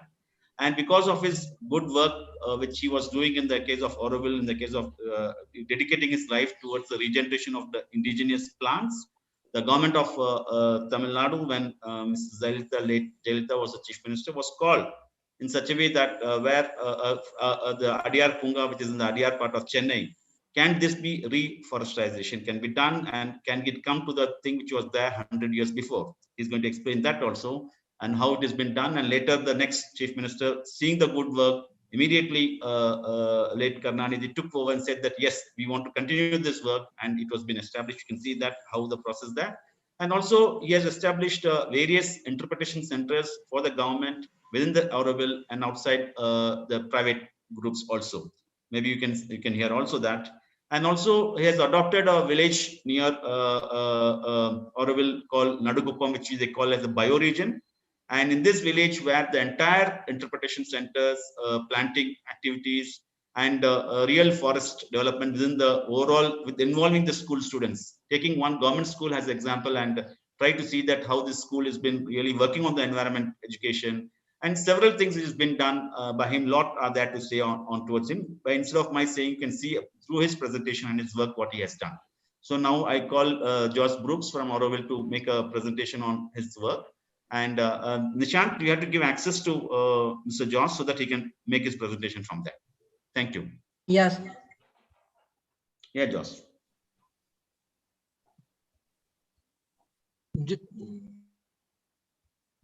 Yeah. Put me on first.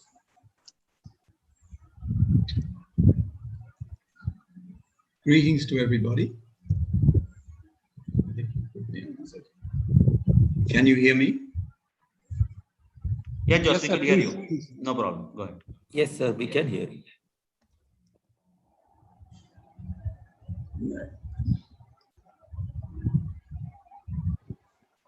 Archanaji, that was so inspirational. It was wonderful hearing your story. It's an honor to be here remembering Sunderlal Bahuna. It was one of our great inspirations as we began to practice our eco-restoration work here in South India in the early 70s.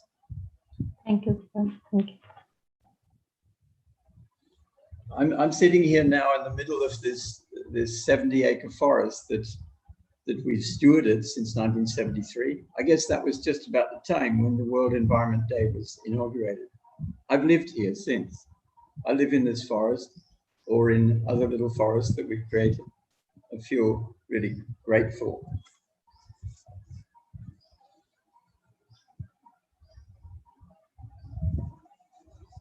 Yeah.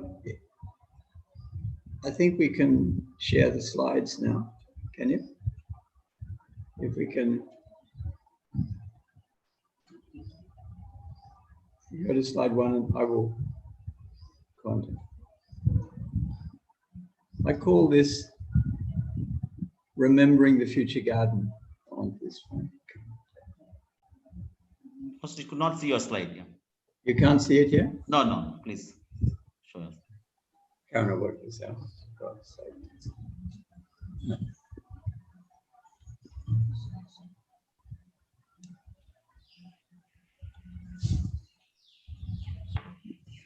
Can you see it yet, Karim? No, no, not yet.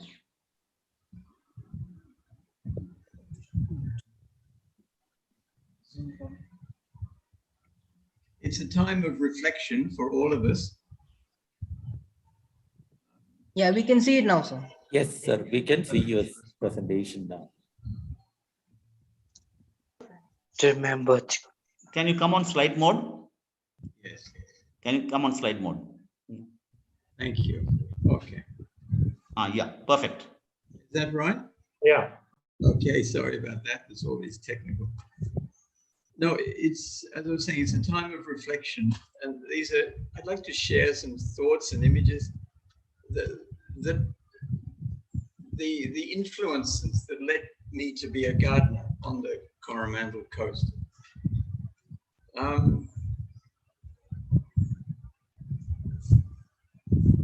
Yeah, this flower that you see, it's the Memsalon.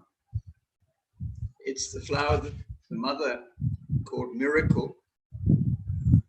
The juice from the fruit is rubbed into the palm leaf manuscripts, which we read after hundreds and hundreds of years. I'm not sure how long you can read a floppy disk or something else. I'm going to switch to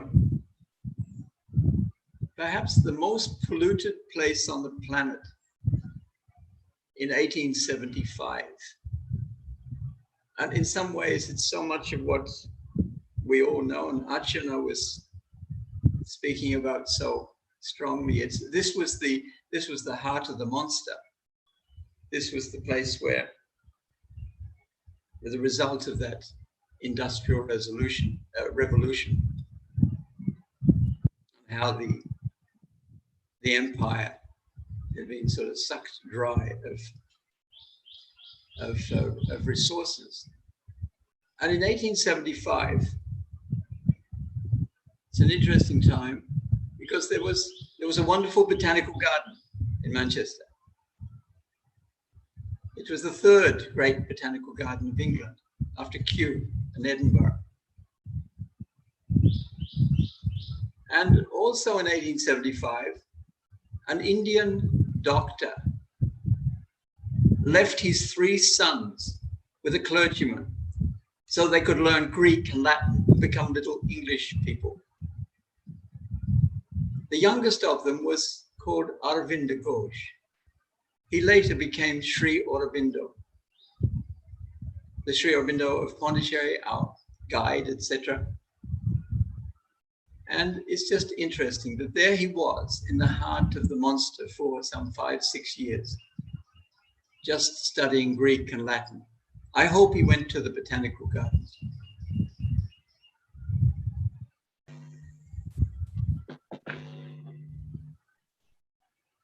It's a time of reflection because 60 years later, that botanical garden was not there.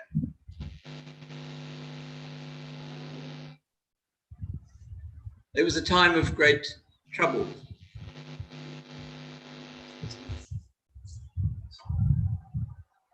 $75 million people had just been killed. 75 million had died in a terrible war.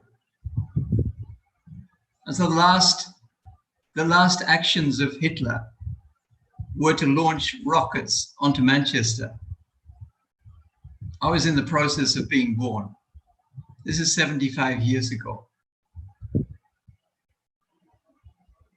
These are just their reflections, and in this sort of time, it's a time when you think, well, how much have we learned? That's Aleppo. Yeah, it could be Gaza. We're rather slow learners. I grew up in those first years of my life, 6 years in rural England. Gently, I remember the insects and the beautiful streams and the greenness and the gentleness after, as people came out of the trauma of war. My father was an educator, and his guide, teacher, he's the one that led this movement of retraining people. Hundreds of thousands, millions had to be retrained because they'd just been fighting for 5 years. This man was Sir George Trevelyan.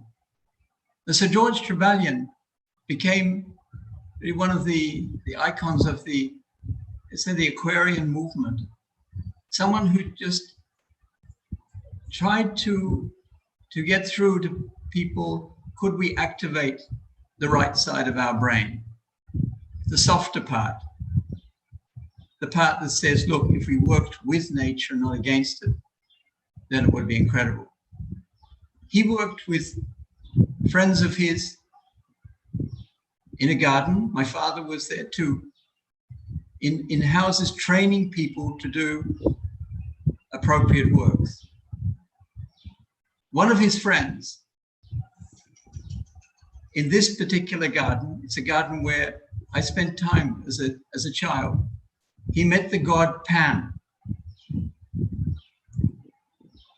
And he also, Sir George and Crombie, they worked with the people of Findhorn, Dorothy MacLean, working with the elemental beings to create that incredible garden of the Findhorn community in northern Scotland, which is a sister community to Oracle.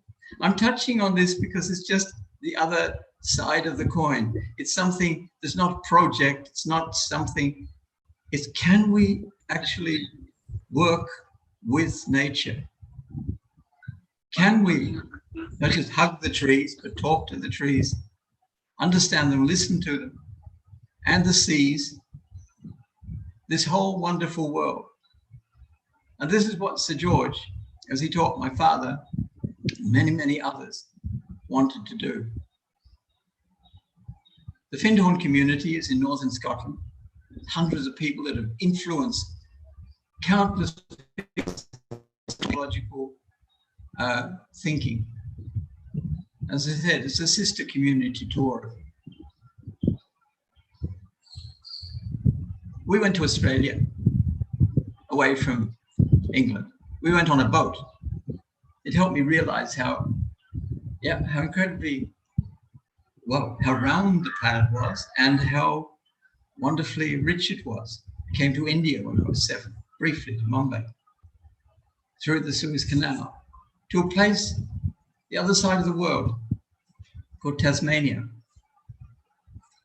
Tasmania is a little heart-shaped island off the bottom of Australia. My father worked as the director of adult education there. And I grew up in these beaches, this coastline, these forests. And Tasmania had been named after a man called Jansen Tasman, a Dutchman.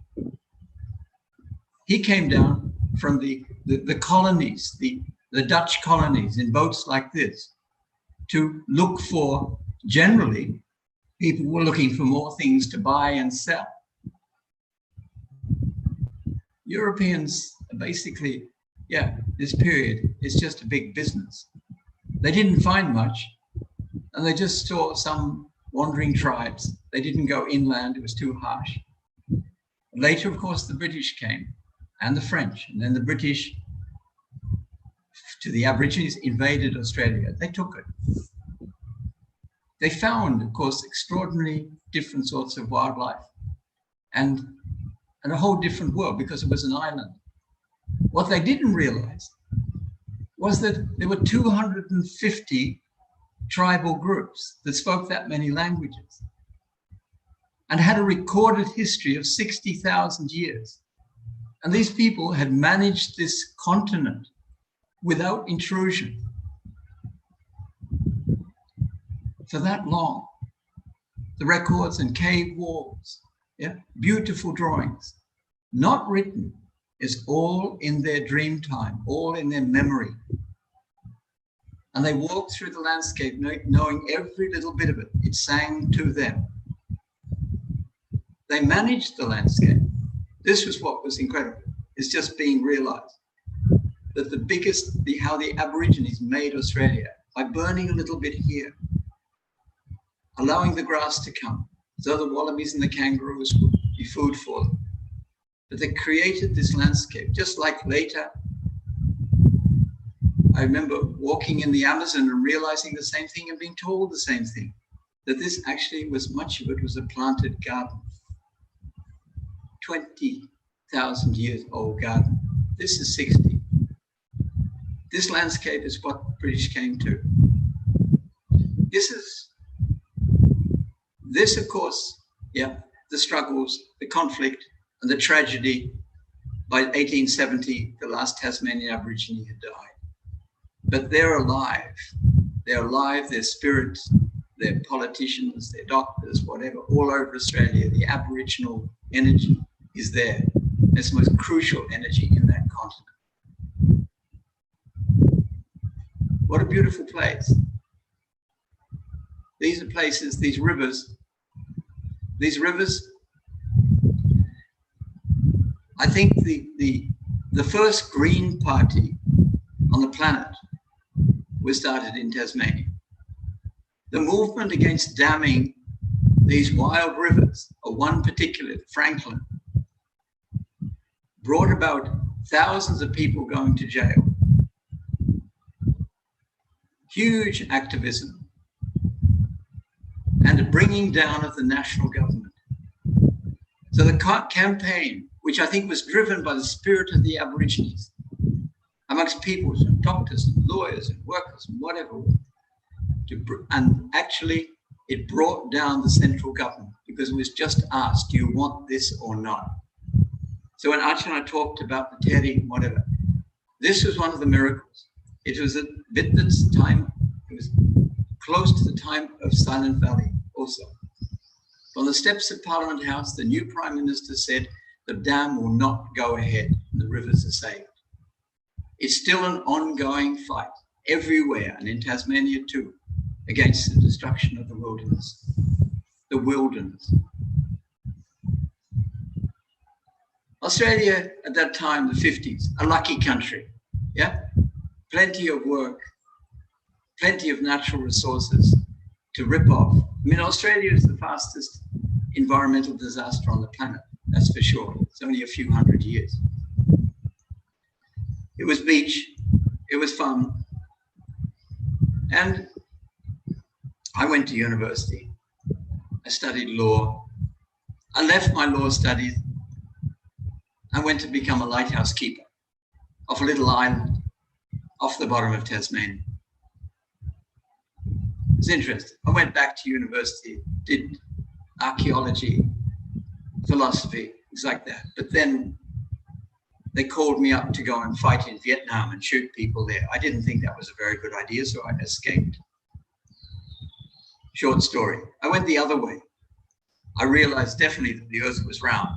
From Tahiti to Mexico, to the Panama Canal, to Europe.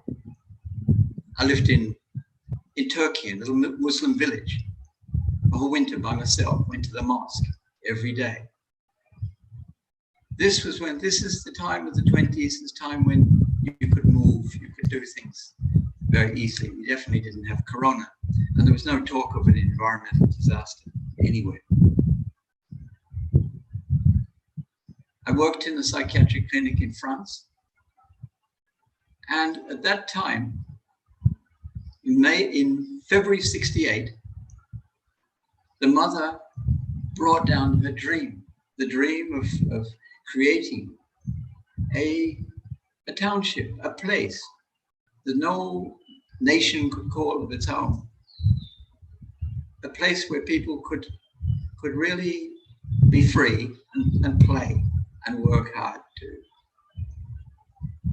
In '68, this vision, the shape of a galaxy, was initiated, adopted by UNESCO. And there, in a function, soil from 120 countries were brought and put in an urn in the center. It was all organized by the ashram, by the Sri Aurobindo ashram. This is February '68. That's the charter. And the main thing is that it belonged to nobody in particular. You didn't own things. We don't. We're only stewards. That's one of the clearest things. And the thought of ownership to people, tribal people, of course, is anathema too. You're stewards. Right. By May '68, a few months later, we had this extraordinary revolution. The workers and the students rebelled against the government. They wanted change, some deep change. It wasn't just about money or wages. It was a deep, deep change. We can't go on like this. And it was so exciting. And we all participated. It was participant. It was scary, it was tough, and people were killed and blinded and whatever. And in the end, of course, the government came in with its tanks, and one had to decide, do you go on fighting or do you go and live your dream, perhaps? You go and try and practice it. And that's where, I left again from Europe. I went and lived in the Himalayas, in Jageshwar, and then Tiruvannamalai. And then I came to South India. And almost by chance, I came across this community. It was a community, a group of people who wanted to live together, like the Anabaptists of the old, or people who in many, many, many historical events have pulled out and said, let's try something different. The mother was there. It was 69. But this is what she gave us. She didn't give us some garden. It was just like a desert. And it was cows and goats. And our first huts were built just of thatch. Of course, in Casuarina, bamboo. We planted our flowers, we planted our ragi, we grew spirulina. We had all sorts of experiments going. It was very, very simple life. We learned what a mumpty and a chutty was. And we were young, and it was fun, and it was incredible working with the local people. We established our communities. So in 69, 70, there were a few hundred people living in Oracle. Next to villages, very, very basic. This is not the high point in Tamil culture. Yet these were our teachers. these bright-eyed kids were our teachers, and the old ladies were our teachers who could talk for hours and hours on end. Yeah, they couldn't read or write. But this, I suppose, was, yeah, made you think about the relevance of this. Yes, it is relevant. The British Library, Israeli Library, all the libraries, all the information. But was it useful, my law and philosophy, when you had to learn how to climb a tree? Yeah, to get your sugar, or to get your palm juice, or to get your leaves to put on your roof. You had to learn how to use a cutty to build a house. And this was the exciting thing. There were people from all over the world at that time, probably from about 35 countries. Now there's more than 50 countries here. We're only about 3,000 people, even now. And that's an interesting thought. That was one of my first houses. It was me up the top there. And this was the landscape that in 1973, I came to start Pichandikulam, this sanctuary of now 70 acres. This friend, Mike Hanna, he was a poet and a playwright and a colorful character. But he knew about plants. And you say, well, where are the plants? But the plants were there. The plants were there. And just like Sir George Trevelyan and Rock and the people of Findhorn, we knew that we had to contact the spirit of the plants. And the mother said that. The mother said, look, you need crowbars, you need mumpties, you have to dig holes, and you need seeds. But don't forget to contact the spirit of the forest. It's not far away. It's in the canyons. It's in the sacred groves. They will help you. And that's the truth of that is so huge. And that's what I talked about at the beginning. And it's what the meaning of the work we've done quietly. You don't talk about it too much. You don't talk about it. It's almost like Sundalarji. Don't talk.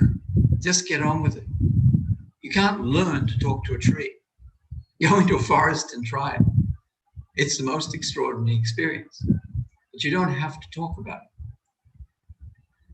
Mike kind of taught me a lot about the plants, their uses, their vibrations, their names. That's me on the right.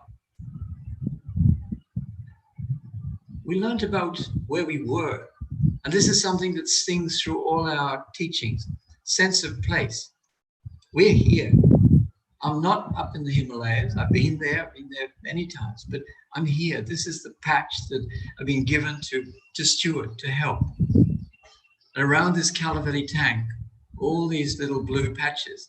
Then you say, but we understood very soon that they were all people made. They're all made by people. This is a sculptured landscape. It's like the Aborigines. It's not wilderness. There's a few reserved forests. Even those, how far back they go, we're not quite sure. But this is what we got to know. All these tanks that cascaded one into another to another, created by the wisdom of the forefathers in Tamil Nadu, who could control the floods, control those incredible floods that come, those storms, the cyclonic storms that could destroy, and obviously did destroy, whole areas. And this is why they created the system, cascading one to another, yeah, allowing a second crop of rice, yeah, and allowing a civilization, a deep, deep civilization to come up.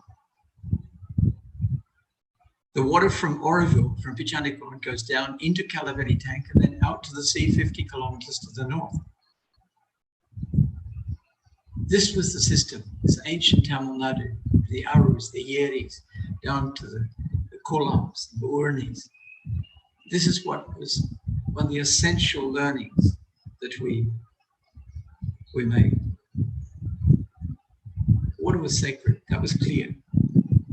It was something that we are most of. We are almost all water. So why don't we honor it? Why don't we honor ourselves? Why don't we treat ourselves better? And that's one of the fundamental things too. It's not outside the answer. The answer is inside. It's inside, particularly when you've got clean water inside of you. We went to the top, where the first little ponds are, the lakes, yeah, up in the hills, 40 kilometers inside to the west. And when the monsoon rains do come, there's flat landscape. There's a huge erosion. This is Oroville. This is Oroville, of course, it hasn't filled in. Now it's covered with trees. And we saw that the water in the sea was red, bright red for 20 kilometers up the coast, like the blood of Oroville. We thought, well, what's the point of trying to make a community here, a township, if your very foundations are being washed away? So we started that process of zero runoff. Keep the water on the land. Small version of what the forefathers did. And then the wells are full. And you can have simpler systems with bullocks, or you can do it with a basket. And if you do it like this, you can sing too. In fact, you have to sing to do it. It's very difficult to sing to a diesel motor. We drilled our wells. We're high in the plateau, went down 100 feet. We drilled them by hand, corkscrewing down.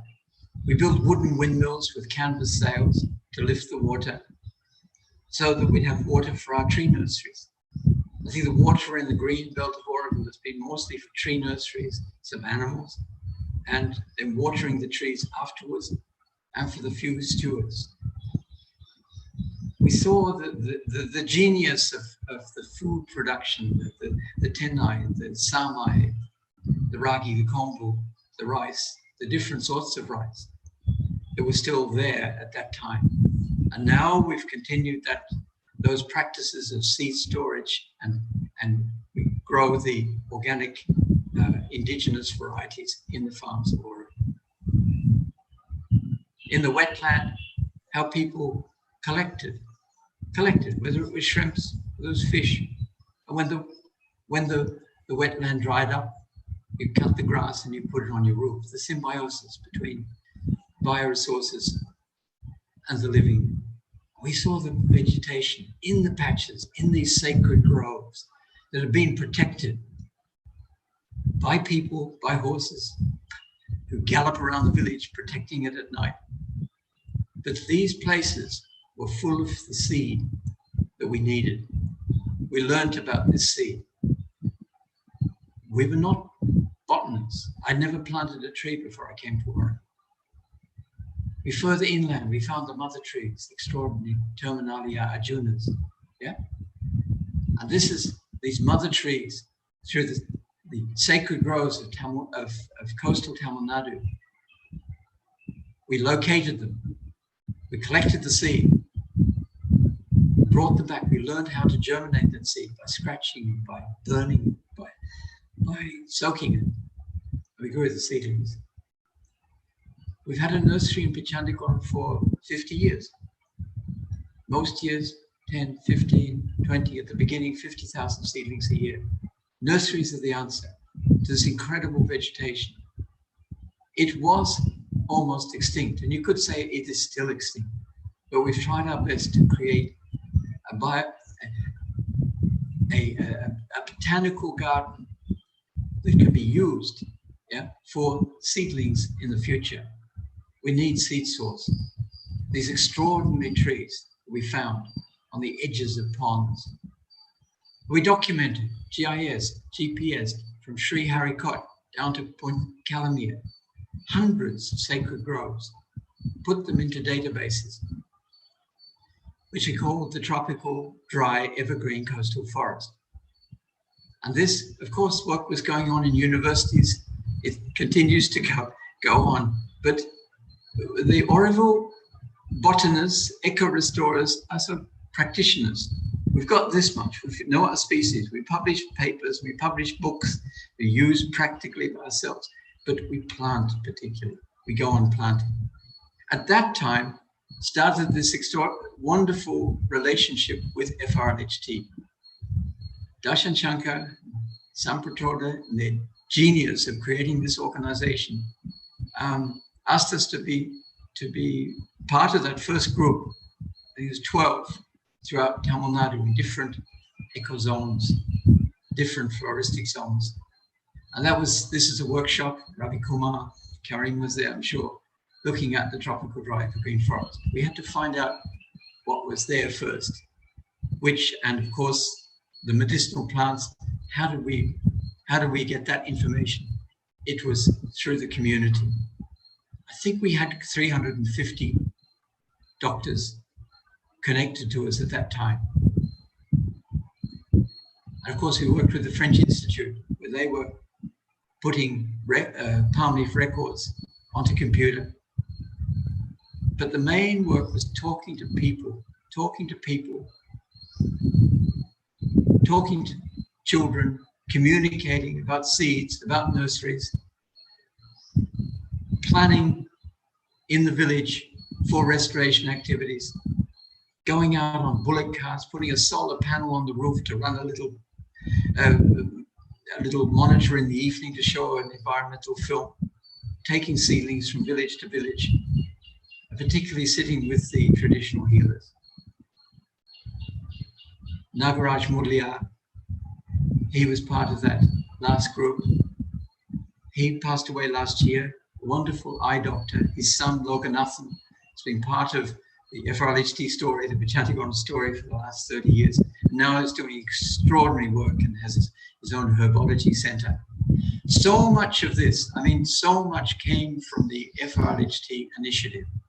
A sense of camaraderie, a sense of between the different groups, as we went up in the Nilgiris or down into the dry areas, Point Calamere, meeting friends, helping others set up their seed rooms or seed stores. And it was a wonderful experience that for us has continued.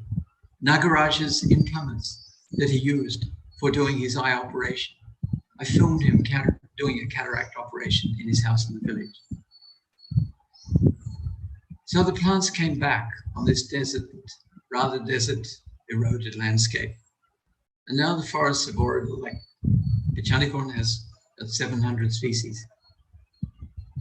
But we don't plant just trees, we plant butterflies and mongoose, and of course, lots of spiders' webs. We bring in our art, whether it's made of ferrous cement, or whether it's made of wood, whether it's painted, whether it's allowing the social spiders to have their experiments, and the ponds that fill with water. We plant owls. And this is what should be taught to children. Yeah, you're planting all this that will come as soon as you allow, as soon as you work with, as soon as you become a co-worker with nature. And definitely not alone. We are wilding. We have that luxury perhaps of wilding, but look at the Himalayas must be wilded again. Yes, agroforestry, but huge areas must be wilded. Around all the ponds and lakes of Tamil Nadu, you could have wildness, which supplies then medicinal plants. There are 200 edible plants in this coastal forest. When the supermarkets close, I think we'll be okay. The energy just in color. I think that's also the next step, is to get these subtle energies available for people. And this will keep any corona away. The beauty of this forest, the beauty of the animals that have all come back, they've all come back. Of course, they've come back naturally. We haven't brought anything in. They've just figured it was a nice place to be. And this is the artwork that we do in our forest. This is Bichantigon. So Bichantigon is one of a whole network of Oroville forests and farms. It's transformed this to that. It's this 50 years. This photo is probably taken even 20 years ago. There's a Matramandi in the middle.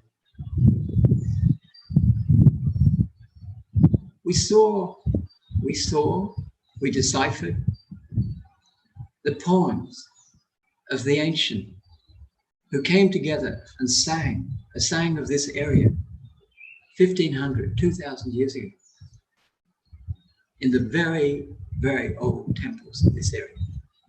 That helped us tell us, what should be there. It wasn't so long ago that the forest was here. It's understood that the Maharaja, about 10 kilometers from here, was stopped by a herd of elephants only 200 years ago. The spirits are still there. They were there. They were there with incredible eagerness to help, just waiting for people to help. Young people, please, please work with these elemental beings, whether you call them fairies or devas or whatever. But they're friendly and they want to hold your hand and tell you what to do and restore this planet. The old people, we saw in their evidence.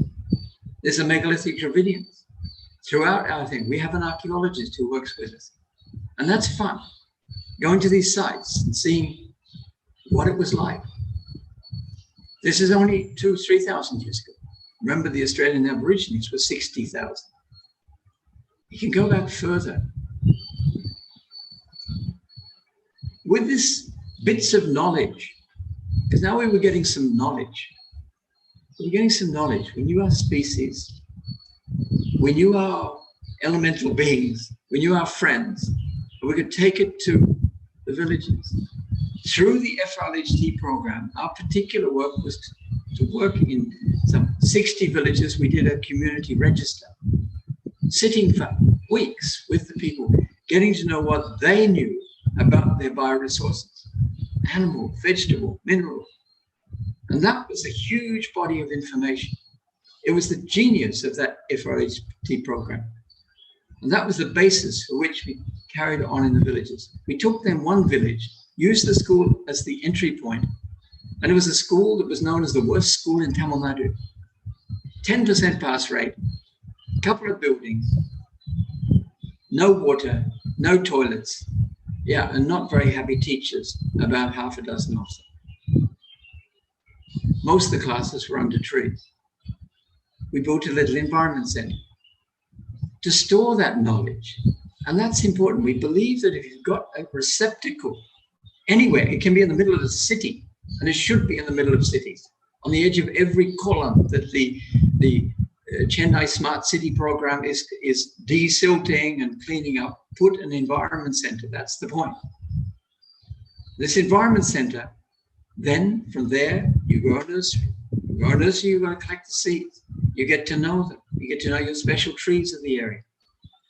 In that compound had 2 trees when we came there. Now there's 2,000. It's interesting. And there's little vegetable gardens. And the kids, the vegetable gardens help the food in the midday meal scheme. The kids learned how to handle friendly snakes. The information's there. Children come from other schools to this center. They have for 20 years. And we have the benefit of one of our teams, an incredible artist.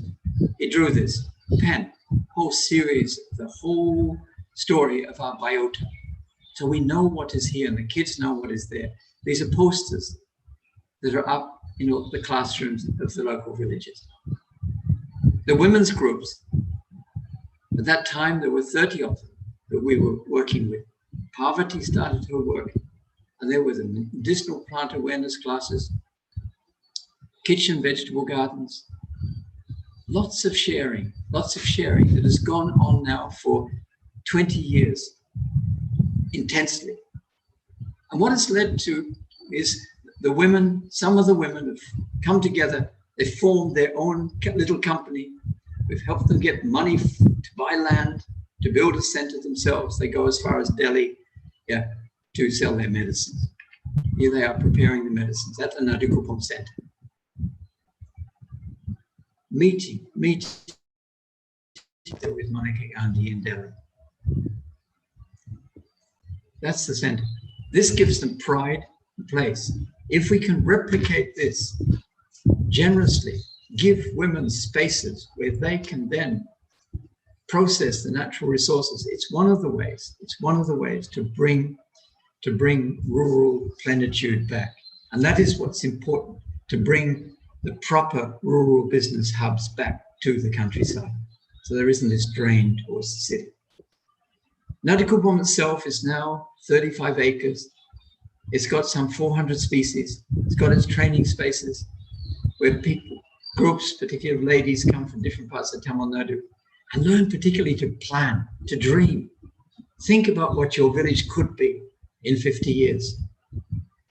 50 years, why not? You can do 10, you can do 20, but why not 50?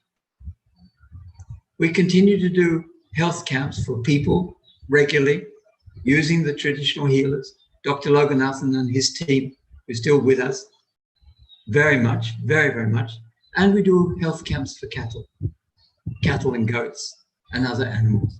Prepare the balls, hold the tongues of the animal, put the balls down. This goes on regularly.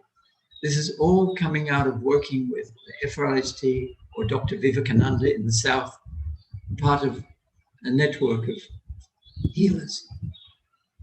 Natikupom itself has now 15 ponds, water retention landscapes, which is a real eye-opener for, we've had water all the way through until now in most of those ponds. This is keeping the water high on a slope, even on just 30 acres. Carrie mentioned earlier, yeah, we were invited. I won't go into the complicated story of being invited to take on 60 acres of rubbish in the middle of Chennai, but we did. It was a challenge in linking people to an wetland restoration site. It was extraordinary. We spent, a long time thinking about it and knowing what it was like. This is above Ariat Chembrambakam, a long time ago. Purer water, I'm sure. Water that you could boat in. This is probably just 60, 70 years ago on the Coombe River. The rivers of Chennai now, of course, you can almost walk on them. They're black, they're thick, they're nasty. And the incredible, complicated work is going on, has been going on, we're part of it. But our small, humble initiative was to spend some time thinking about how to create a space, ecologically sound, but a place where people could come and feel again the sanctity of wilderness.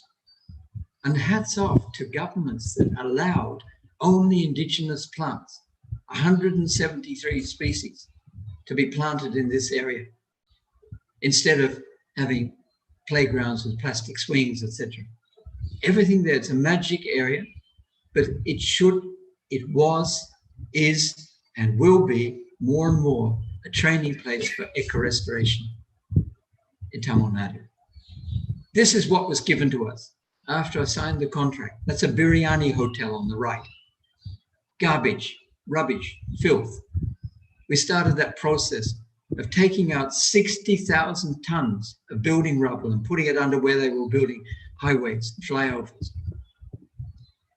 Yeah, from June to December, playing with these toys. I'd never done it before in my life. We recreated part of the water body. This is half of the Ponga. It's a huge space. And believe me, you imagine how many people would have loved to have filled this in and built more of those buildings that you see in the background. No, it was given back to nature. And this is somehow what's got to happen. Find a piece of land anywhere and give it back to nature, and then see how nature helps you restore it. 200,000 seedlings of 173 species we planted. This is after about 2 years. Now it's thick, and there's lots of seed. And processes start. Babies are born. The pelicans come back in their hundreds. Yeah, there's beauty, it's soft. It's only granite and wood. But this is the Ponga of it today, in the middle of Chennai, a place where you can walk and feel the silence. You can feel that you're back in nature. You can perhaps remember where you came from just a few generations ago, or even more recently. And that's somehow what we should be doing. remembering the future garden. The fiddler crabs came back. Of course, the pelicans, lots of other water birds. Yeah, and processes start. When things start eating other things, like in the bottom left hand, yeah, then you feel, okay, we're on the right track. It's just stones. We didn't put hardly any cement into this place. Yeah? The artwork sculpted out of granite. People appreciate it. And hopefully in this new team that we have looking after Tamil Nadu, that the restoration ecology education will not just continue, but develop greatly. This is a nice photo because there's Dr. Abdul Karim giving a lecture, giving a class to students while we're building the Ponga. The piles of bricks which we'd made out of just soil and a tiny bit of cement. The Oroville method stacked in the background, and then we made the environment center. But during the process of making the Ponga, we continued working in 25 schools. We allowed people to come into the Ponga. It's a great photo in a way. Yeah, this is the Ponga. It's in the middle of Chennai. The students came. They planted the trees, and then they could start doing botany classes. Remember what it was? This was it. We turned it into that. There was a funny bridge going through the middle of it. And we never built any bridge before in our lives, but we made that. It goes on. A place like Chennai, with its 11 million people, you can't stop. There's the next stage. Look at the rubbish. Look at the challenge. This is right next to the Ponga. It's part of the next phase. We're now looking after 350 acres of this estuarine system, trying to step by step bring it into order. Huge works have to be done. And of course, the Tamil Nadu government, the CRT, the Chennai Rivers Restoration Trust, which was formed really from advice in our master plan, has been doing incredible work. It aspires, it's got to do miracles. And then more and more people realizing that we've got to transform this black water of these rivers of Chennai into something so beautiful that you can swim in again. This is the Ponga. It's a technology we use, floating islands, planting plants, the roots go down, there's other filaments. In some of these floating islands, we have solar panels activating pumps. This technology comes from Findhorn. Hello. Yes? This technology comes from Findhorn. That community, remember I talked of right at the beginning, that Sir George Trevelyan and the wonderful Dorothy McLean initiated there on a sandbank in the top of Scotland and grew huge. Little bit of voice breaking. Voice breaking? Is that better? Yes. Yeah. Go ahead. Sorry, I was getting a bit. Yeah, please tell me if you can't hear. This is just the technologies that we are using, gentle technologies, floating islands. If you Google biomatrix, and these are based in Scotland and in Pichandikulam in Oroville, and we hope to transform the rivers of Chennai using hundreds of these. Our environment education programs gone on and on. Gentle programs, working always outside, getting people to touch and feel and think, and a lot of time in silence. This program, I think, is the mainstay. We've got some examples. We've got Pichandikulam, we've got Nadikupam, we've got other places that we can show. You need places to show. And we need hundreds. We need hundreds of environment centers in all panchayat blocks of Tamil Nadu. These are the programs we continue to do in Chennai itself. Of course, under lockdown, it was closed a lot, and we put them online. We're developing very interesting online programs we have been using for the last 5 months. But as school starts, if the kids can't come back, we'll be doing it that way. It's not the answer, but we need places, and the Ponga is one of them.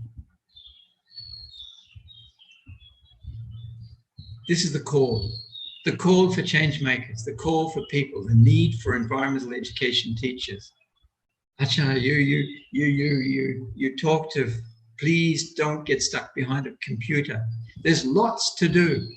There's huge amounts to do. This is the biggest growth industry on the planet, restoring the planet. Please come and join. A few years ago, there was 400 people drowned. Yeah? Bad news, bad management. We won't get into the reasons, but it's part of it. It's that uncontrolled lakes that have silted up, that can't take the water, that don't have any forests around them. Strange management. Can we bring it into sanity? Can we restore those lakes? We were asked to get involved by TCS, the company, and IIT in restoring several of these lakes and then taking and doing a master plan of the whole area. We did that. We did a plan. We created islands. We looked at the forest. You see the forest to the left is 1,000 acres of reserve forest, which is so decimated by exotic plants, particularly from Australia. There's a wish from Forest Department, a real opening, and excellent officers and IS officers in the departments who would like to twin with Oroville and others to bring back this huge area of biodiversity. That's something, when this Corona nonsense is finished, that's something we're going to be doing. We started the work on that, 2 years ago? It took us about 8 months. And we doubled the capacity of the lake. We created hills to put the soil because we couldn't take it out, but it was fun.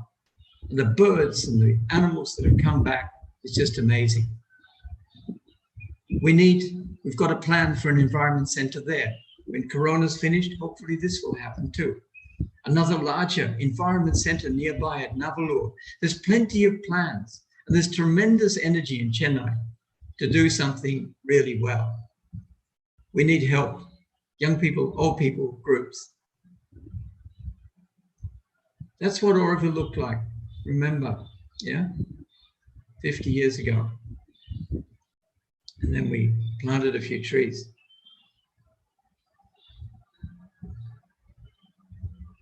We created spaces where people can meet. People can meet just not amongst themselves only, but they can meet the insects and the animals and the snakes. Everything's friendly. Why wouldn't it be? Why wouldn't it be friendly? We're just stewards. This is the garden that we've created and nurtured these last 50 years. It's been rather concentrated. It's a time to concentrate. Just find that place. Just find that place and work with nature and see what happens. Work with nature above ground and below ground. It's a whole magic world of information and guidance is waiting to help us realize our true purpose. We can have parts of this wonderful modern life, but we can also access something far more complicated, far more brilliant than the highest dream of modern technology. If we touch on the spirit of nature, if we can follow the patterns, if we can taste, if we can come together in community, like we tried to do here in our humble way. So this, I communicate and greetings from Oroville and our little works we've done. And we do not inherit the land of our ancestors. We borrow it from our children. That wonderful writer, Bhiksu. Thank you.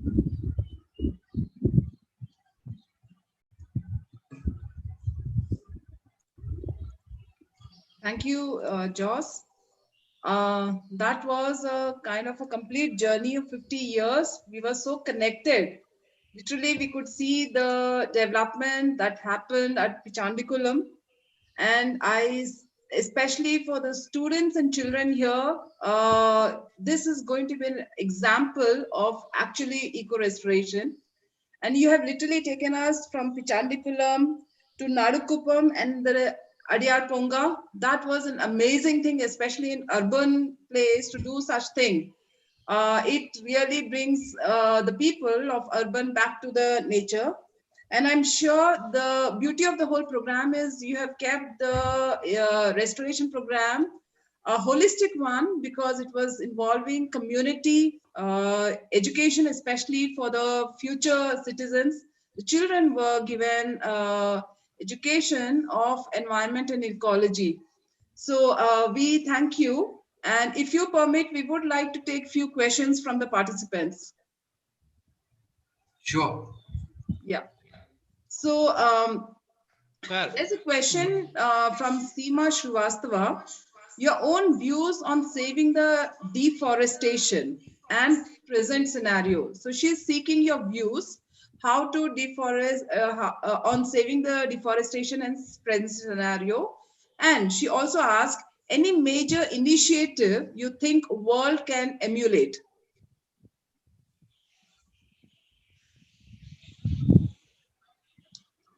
Joss, was I clear? Yes, but they're huge questions. I mean, what to say? All you can say is, with a sort of simple, perhaps silly answer, use your common sense for one thing. I don't want to be difficult here, but I didn't let school interfere too much with my education. I'm certainly the only person on this panel that doesn't have a degree. Forget it. Actually, watch what's happening mostly and do the opposite. Now, I'm being very difficult perhaps, but it's pretty hard times. We know our science now, but get out there. It was invoked by Archanaji very, very clearly also. Sure, take up development studies, yeah? Do we need development, yeah? Development as obstacle, all this stuff, we've been there. Use your common sense. But take up from, whether your children, you're just at school, you can do incredible things. And the power of children is perhaps more powerful than anything else. And we hope that that's going to be a key in the restoration of a place like Chennai. The brightness, the brilliance of the young people. The genius of this Oroville experience was that we were given some land. And that's a clue to it, I think. If the government was clever and created spaces, and there are lots of spaces, maybe there might be portals, they might be just lake edges. Every lake has hundreds of acres around it. Give it to people, groups of people, consciously to look after. It doesn't have to be the PWD or the whatever. Please, and I work with everybody. But let's bring it back, of course, to local. Get away from central, but in a very conscious way. This could happen like a revolution. But to be able to have some land and know that you can do something on it without being disturbed or taken away, that was the genius of Oroville. And Oroville, we don't own it. I have no ownership of the 70 acres of Pichandikulam. When I pass on it, there'll be another steward. We're stewards. Now, this is getting into complicated stuff, but it can be done. We can move away from some of this ownership business, which is all to do, of course, with money. And that industrial revolution, those polluted towns, the agony, sucking the whole of the world for its natural resources, was to do with money. Anyway, we know all this. I don't want to make but it's deep stuff. We need really gentle, wonderful, peaceful Gandhian revolutions. Stopping that down in Tasmania. It was rubber duckies, it was actions, it was going through the forest, it was being arrested, whatever. There was no violence. The person that particularly led that, Dr. Bob Brown, he's known as the Australian Gandhi. I grew up a Quaker, non-violent, all that sort of. This is so important. Please, laws. Anyway, I'm sorry, I'm talking too much. Yeah, thank you. Thank you so much. Next question is from Geeta Mathur. She says that the presentation was amazing. She wants to join. So she's asking, please let me know how she can join this work. Well, join this work. You can join it now. Yeah. She wants to join me. Yeah. Oh, that's great. Come on down. We need everybody. There's nobody we don't need. We need cinematographers, we need botanists, we need biologists, we need simple, clear-headed people. Now, I can't say. I am a trained botanist. I am Geeta Mathur. I'm a trained botanist. Now I've retired as associate professor. I know a lot about plants and have been trying to do my bit to popularize ecology. But what you are doing is something which is really amazing, something like that. And I'm also very impressed with your line, give back to nature. And thank you so much for a wonderful talk. Thank you so much, and keep in touch. It's very easy. Joss at Oroville, we can exchange and maybe we'll meet. Where are you? I'm in Delhi. You're in Delhi. Wonderful, wonderful. Well, there's lots Can you put your email ID in the chat box, please? Yes. True. We'll do that. We'll do that. Yeah. Thank you. Thank you. We'll do that. Yeah. Yeah. Thank you, Geeta ji. And there's one question from Soham. Soham, you can come online. Yes, sir. I had a question for Sir Josh. Sir, you had talked about the industrial revolution. So I pose a scenario like if you were there during the time of industrial revolution, would you have supported the industrial revolution or would you have? Oh, if I could have run away from a place like Manchester, I would have. Probably would have been a Luddite. I'm being a bit direct there. If you Google Mr. Ludd, they're the people that physically didn't want the Industrial Revolution. Look at their processes. We've got to this point, the Industrial Revolution. There's a lot of confusion there. And the planet, you know all the figures. I don't have to talk about that. It was not managed properly. The people managing it were not very smart. They were very smart at making money and ripping off, but that's just a fact, living in their beautiful houses. But the planet got wrecked and still gets wrecked. But all this we know. Now let's look at it and find the alternatives and show a better life. Really a better life than just being perhaps very, very rich. And the most important thing is the question of consumerism. The Industrial Revolution is about consuming more and more. We've got to stop that. Now, these are the hard questions. Ask them. Ask the hard questions. And each one of us, you don't have to make you don't have to be disturbed by it, just act. Consume less. And that's going to mean a change of economy. But look at the changes coming all over the place. And we're not facing it. You see little articles yesterday in The Guardian saying we must have more wildness. Wilding is so important. Not just planting plantations or trees, but wilding.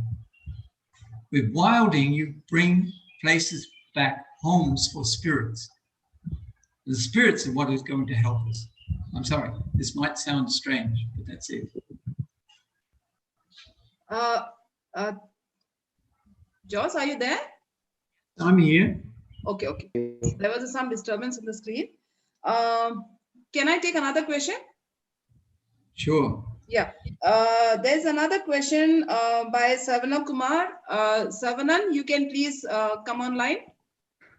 Thank you, Nuriji. Good afternoon, Joss. And first, really, congratulations on all the beautiful work that you and your team have done the last 5 decades. So for transforming that place into a magical wonderland. Thank you so much. I'm a naturalist. I come from Coimbatore, and I had the privilege of working with Pradeep Krishan. Probably you know him also. Trees of Delhi and Jungle Trees of Central India. He himself is an ecological restoration expert. And through him, I learned a lot about plants. And what you're doing is very close to my heart. Like Geeta ma'am, I also like to join and learn from you and contribute my bit to ecological restoration. The second point which I want to ask you was, we all talk about how this particular pandemic has caused you to encroachment into nature and wildlife. And you mentioned about giving back to nature. I see that the major problem that we have is about population. I mean, there's increase in population. So that's why every resource that's in nature is being taken off for every new child that's born. Despite the pandemic teaching us a lot of lessons, still we haven't learned. We are still increasing the population the last year and a half. What's your take on it? Thank you. I think I can very simply repeat what I said at the beginning. First of all, use common sense. And if we watch what most people are doing and do the opposite, I think that would be a wise thing for a few generations. I'm quite serious. I'm talking about population there. The answer is in front of you. We have to, and this where the pandemic's going to do it, or more pandemics, or more is going to do it for us, or we take control of our lives. And these are hard questions, but we need much less people. Thank you. Thank you, Joss. If there are any other question from participants, we may take one question or two.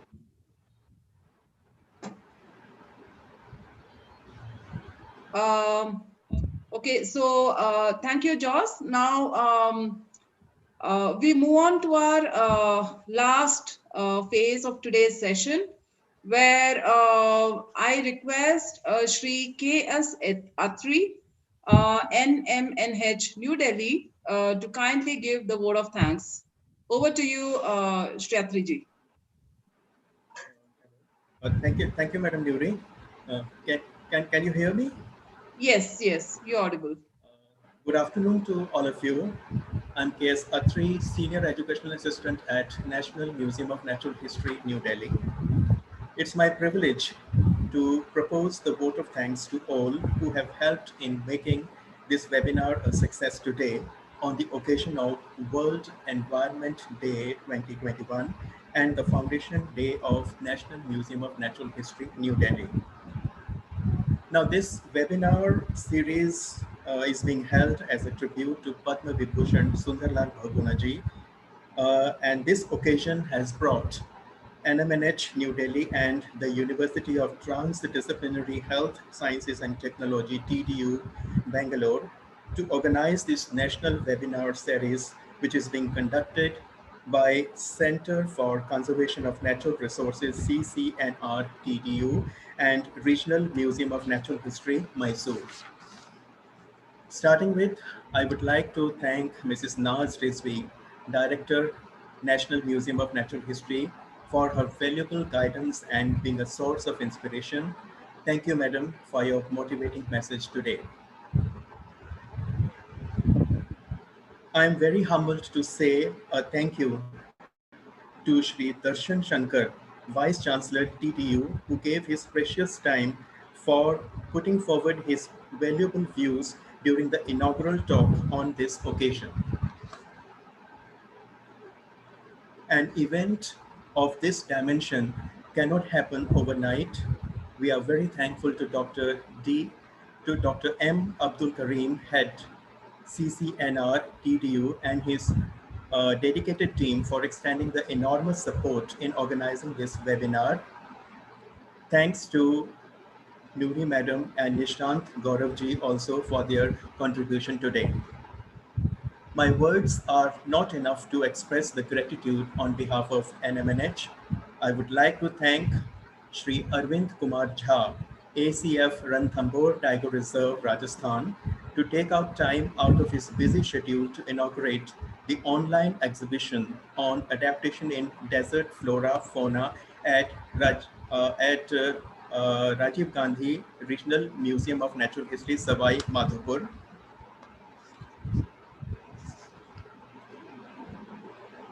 Thanks to Shri Asim Srivastav, IFS Additional Principal Chief Conservator of Forest, Government of Madhya Pradesh, for his presence to release the popular publication Aquatic Ecosystem at RMNH, Bhopal. I would like to thank our distinguished speakers, Dr. Archana Bahuguna, Scientist E, High Altitude Regional Center, Zoological Survey of India, Solan, Himachal Pradesh, for her thought-provoking talk titled Against the Tide, which explained the activism and philosophy of Sundarlal Bahuguna ji's life for conservation of nature and Chipko movement involving local participation, especially the women. Heartfelt thanks to Mr. Jose Brooks, Director, Pichandi Forest, Auroville, Pondicherry, for his inspiring talk on remembering the future gardens eco-restoration initiatives of Auroville. It was a wonderful listening to your experiences and stories of success. I should not forget to thank the coordinators at our regional centers of National Museum of Natural History, Dr. Arjun Tiwari, Scientist C and HO, RMNH Mysore, for his welcome address today and making all the arrangements for organizing this event, backed by his motivated and dedicated team of scientists and officials. Special thanks to Shri M. Vijay, Scientist C, and Shri John Thomas for being part of this webinar. Due to some technical glitch, we could not connect with Rajiv Gandhi Regional Museum of Natural History, Savai Madhopur, but we thank Shri Muhammad Yunus, Scientist D and HO at Rajiv Gandhi Regional Museum of Natural History, Savai Madhopur, along with his team for contributing towards inauguration of online exhibition on adaptation in desert flora and fauna at RG RMNH Savai Madhopur. Thanks to Dr. Manoj Kumar Sharma, Scientist C and HO RMNH Bhopal, and his team of scientists and officials in coordinating the release of popular publication Aquatic Ecosystem at RMNH Bhopal. Last but not the least, heartfelt thanks to all the participants, the students, teachers, research scholars, experts in the field from different parts of the country, and also the officials from NMNH and regional centers and from CCNR TDU. In future programs, hope you all will be associated with us again. Once again, thank you all very much. Jai Hind. Over to Noori Madam. Yeah. Thank you, Atriji. We just have a small request. The talk that we had today will be shared on the YouTube. The link has been shared by Nishant. And therefore, especially the students and children who have enthusiastically taken part today, they can again have a look at the talk. So that's available at the YouTube. And we request the participants to join with us tomorrow at 12 noon at the same link. And finally, I request everybody to kindly put on your video on so that we can take a group photo. So I request all the participants to please put on your video.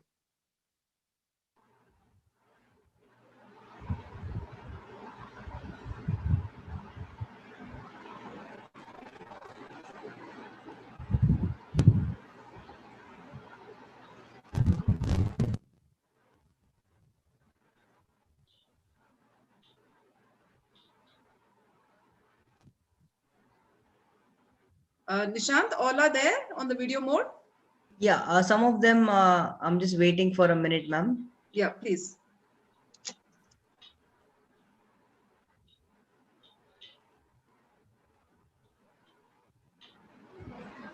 Okay, so I'll be taking the photograph at the count of 3. So keep your smiles ready. 1, 2, 3.